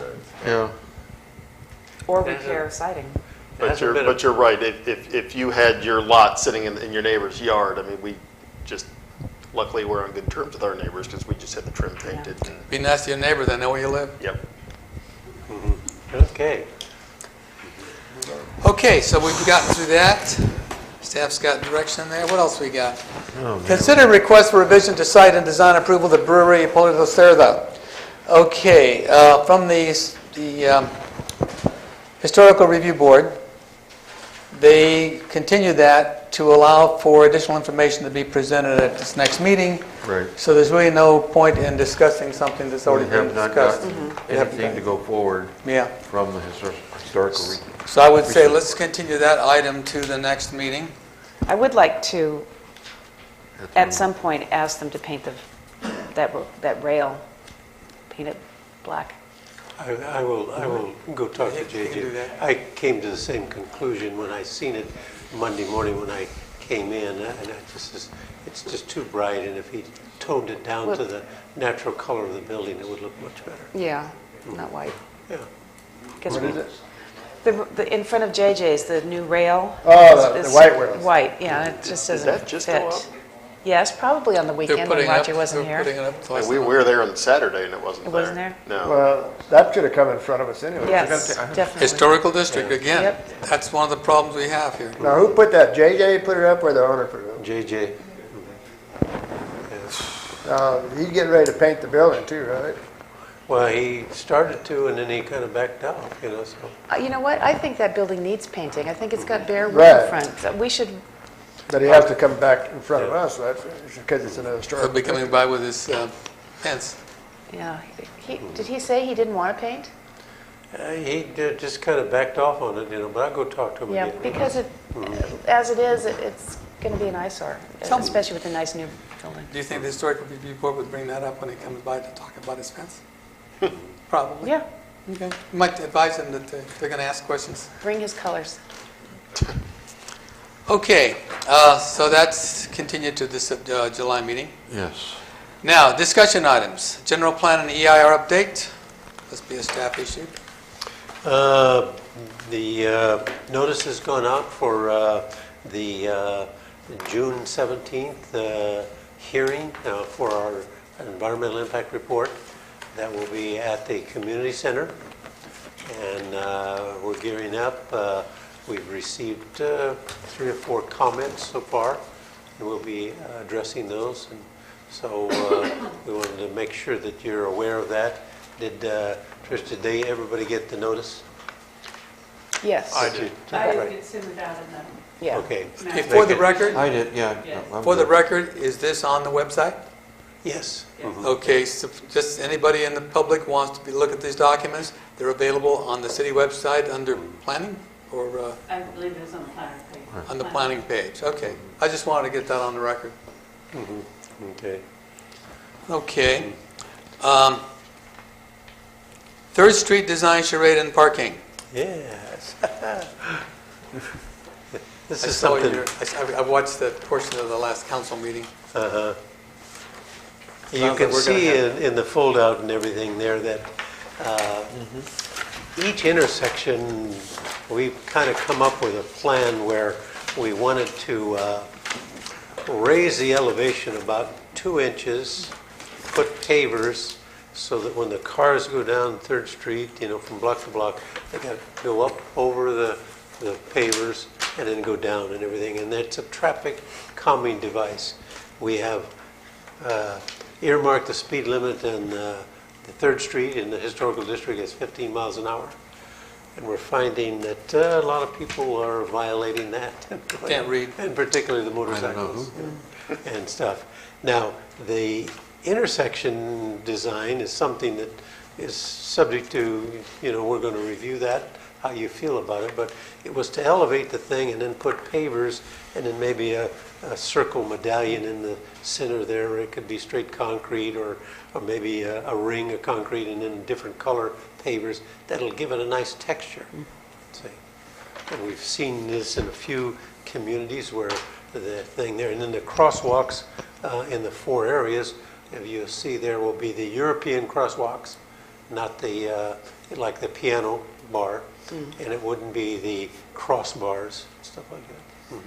And it'll give it a flow of traffic as well as the pedestrian safety going on. And one thing I just thought of, when we have so many street fairs, is it going to be a problem for pedestrians to kind of trip on if they're not paying attention? Well, they're not going to be lips. Okay. They're going to be Just a up gradual. there, and then it's going to be graduating down, probably a 3 foot, 2 inches and 3 feet, just enough to where when you raise it up, and then and it goes there. Wheelchair wouldn't have a problem. Yeah, right. Yeah. Where have you seen this? There are 2 or 3 of them down in Sedona and by Prescott, and then there was one in Pleasanton, that we see. I was over there. Yeah. I just would want to be sure it fits no. an old Because we could be historic town. pioneers in this stuff Yeah, too. right, yeah. Now, the curbing would go out and around and create kind of a planter area, and then we figured that you could put some benches there and then some landscaping if you wanted to dress it up. And I'll do a blow-up of a typical intersection to show you how it works. So 2 cars can't go through there at the same time? Oh, yeah, no, 2 cars can go through. The width is encroaching on the parking only, 8 feet. So the true travel ways will probably be 24 to 26 feet wide. Is there, So is this something we could do on 2nd Street? What would you call, if I wanted to Google this, what would you call it, this design? Cobblestone, fantasy, no. It doesn't have a term of... No, it doesn't have a term. Are they similar to speed tables? In No. the design of it? Morgan Hill has speed tables where you come through and it's got like a 20 or 30 foot section you drive up to and down off of, Yeah. which when you're doing the speed limit's not a Those big are a deal. little bit more predominant than They are, these yeah. are. Like at the airport? These are generally, the pavers are 2 inches higher than the asphalt, and then you transition it so that when you go up and then you go over the intersection and then you go back down. Enough to get your attention, but not enough to... Exactly. So all this work that's getting done on each Textured? intersection, does that mean that there's going to be new pavement going through here? And then in between the Repurpose? there would be a new asphalt, yes. Where are we getting the Wow, money? okay. Where do we sign? Okay, that sounds And I'm good for to it, me. and raise your hand. Okay, anything else on that one, Seth? No? Okay. Let's see. Strategy for the presentation of signed ordinance to merchant group, June 3rd at 5 p.m. at the Tomorrow. VFW Hall. Yep. It's tomorrow, right? Tomorrow we have a meeting, and I think Vanda came up with some good suggestions. And I don't think I sent it to you, I guess. Uh-huh. No, I didn't send it to anybody, because, oh, yes, I did. We're going to have maybe 30 or 40 copies of the sign ordinance and the design guidelines, and then we'll have them available to everybody, and whoever wants to speak can speak and everything. But I think our introduction is going to be primarily that kind of give you a history of where it went and how we've labored over the last 3 years, 3.5 years to get it to this point. And Four years. Yeah, it's going to be 4 years in July, yes. It was 5 years. Yeah. No. We started in 2010. Remember, I just gotten appointed, and Yeah, came down to the come to think council. of it, yeah, Matt's son developed it and he brought it to you. You guys approved it and it went to the city council. And the city council, when I came on board in July of 2011, they said, no, I have some problem with this. Let's refer it back to you guys. Then you got it back in August of 2011, and they've been, and that's when you decided Long that. enough. And I think Ernie came up with just say, hey, let's take a comprehensive review of this thing and revise it. We're going to do it. Let's do it and get rid of more of the regulation and everything, and really get down and make it user-friendly, easy to understand, streamline the procedures, and articulate the intent and purpose, and simplify the regulations and requirements. So did you get one of these? Yeah. Okay. Again, I want to thank you all for working hard on that. And you did too. Oh, I know. I don't think we can get enough thanks. Thank you, sir. Thanks for being on the commission with us. And certainly, because this is a meeting called by the merchants, we're not restricted to 2 members of the commission. All 5 of you can show up if you want. Okay, we got a Strategic Planning Commission report. We currently do not have a member of the commission assigned to this one. Did anybody attend that meeting? I did. Can you give us a briefing of what you saw? Wow. No, okay. Good Well, question. wait. Let's take it one step further. The commission needs to have somebody there because all the stuff that's being done there is going to be related to a general plan. Correct. The implementation of the general plan is going to be implemented basically probably through the stuff this committee is doing. And the general plan is the overriding document no matter what the committee comes up with, because state law says you will have a general plan and be adopted. And everything that's done afterward must be consistent with the general plan. So our representative there would be determining whether we had, whether anything looked like it might not be consistent with the general plan, because rather than start doing amendments to the general plan, the strategic planning committee can say, yeah, we can work with this, or it's got to be amended. So my thought was to invite you to be our representatives, since you seem to attend those meetings. Sure. And like I said, you've heard Commissioner Madero's reports.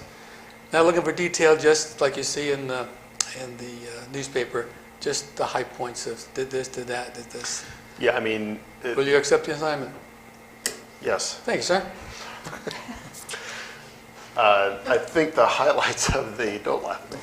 You got 2 assignments tonight. I know, wow. We got nothing else to do. No, nothing at all.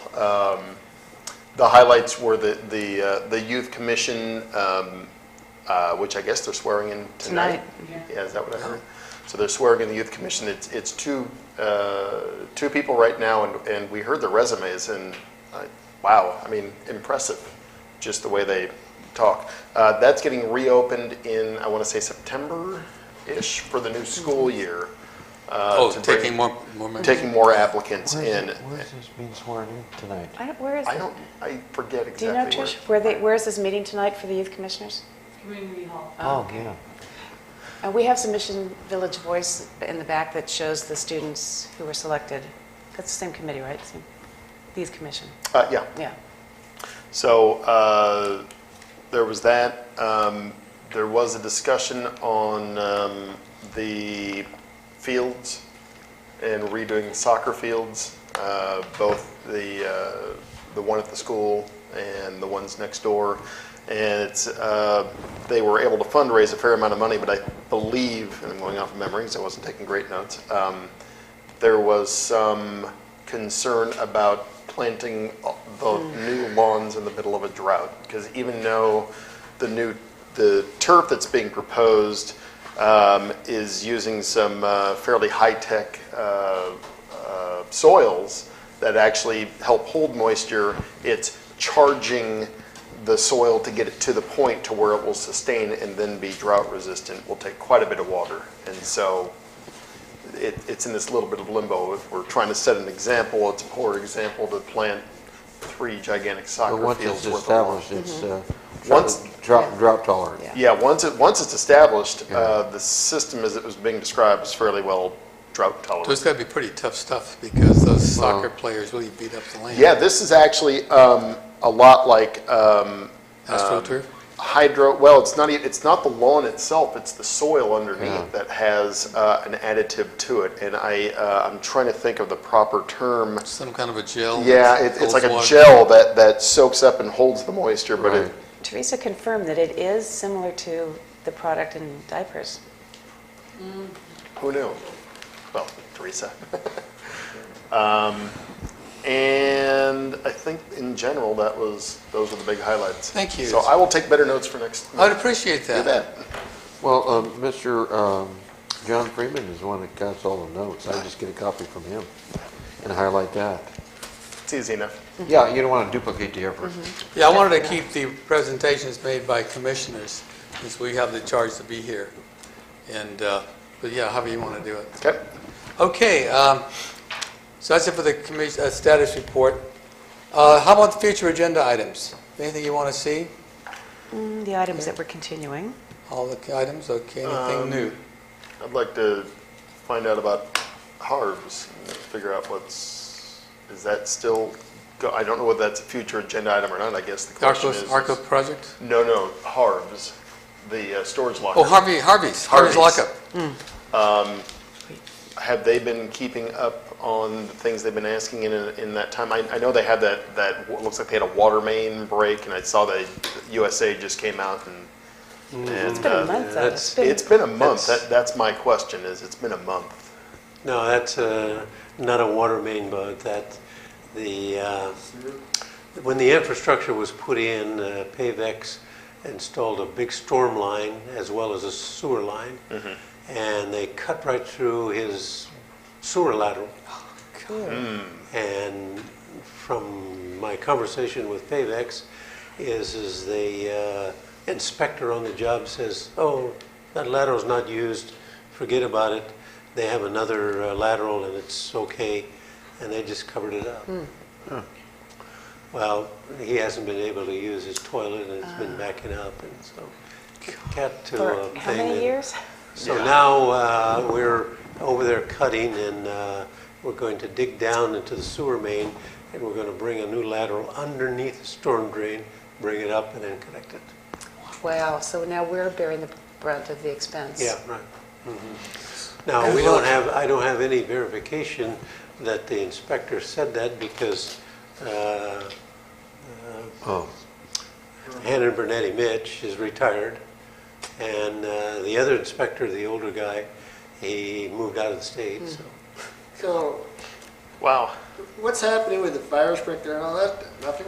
And that he was ready to commence on that, and the sewer line, and he's been footing the bill for digging and doing everything like that, and he's got his. I think we should bring it back up to the commission one more time. Yeah, This right. has gone on and on. Well, we've been getting quarterly He's- reports. I mean, are we due for another quarterly And report? he's going to come back to the thing there, but what with the sewer line is he had to not only dig the street up, but he's got in between his blockers inside all tore up and everything to expose that thing. And so we're going to see if we can get this thing in the next week or so, get it connected, and then he can get back to normal. And So he's is all it- set. He had the sprinkler guy ready to go, and this thing cropped up.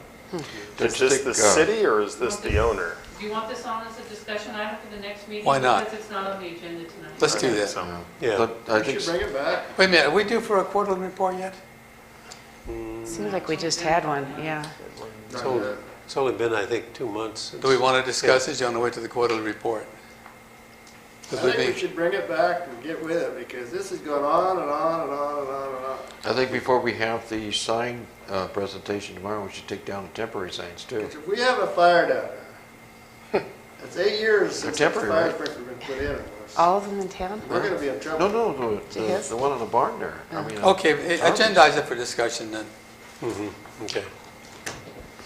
that's the first thing the merchant's gonna say, how come they get to keep them up all the time? Same thing Yeah. with Happy Rooster. Yeah. Oh, that's right, that's going to come down. Comments, Commissioner, before we get too far, we have a program regarding historical commercial buildings, and we recognize them during History Preservation Month.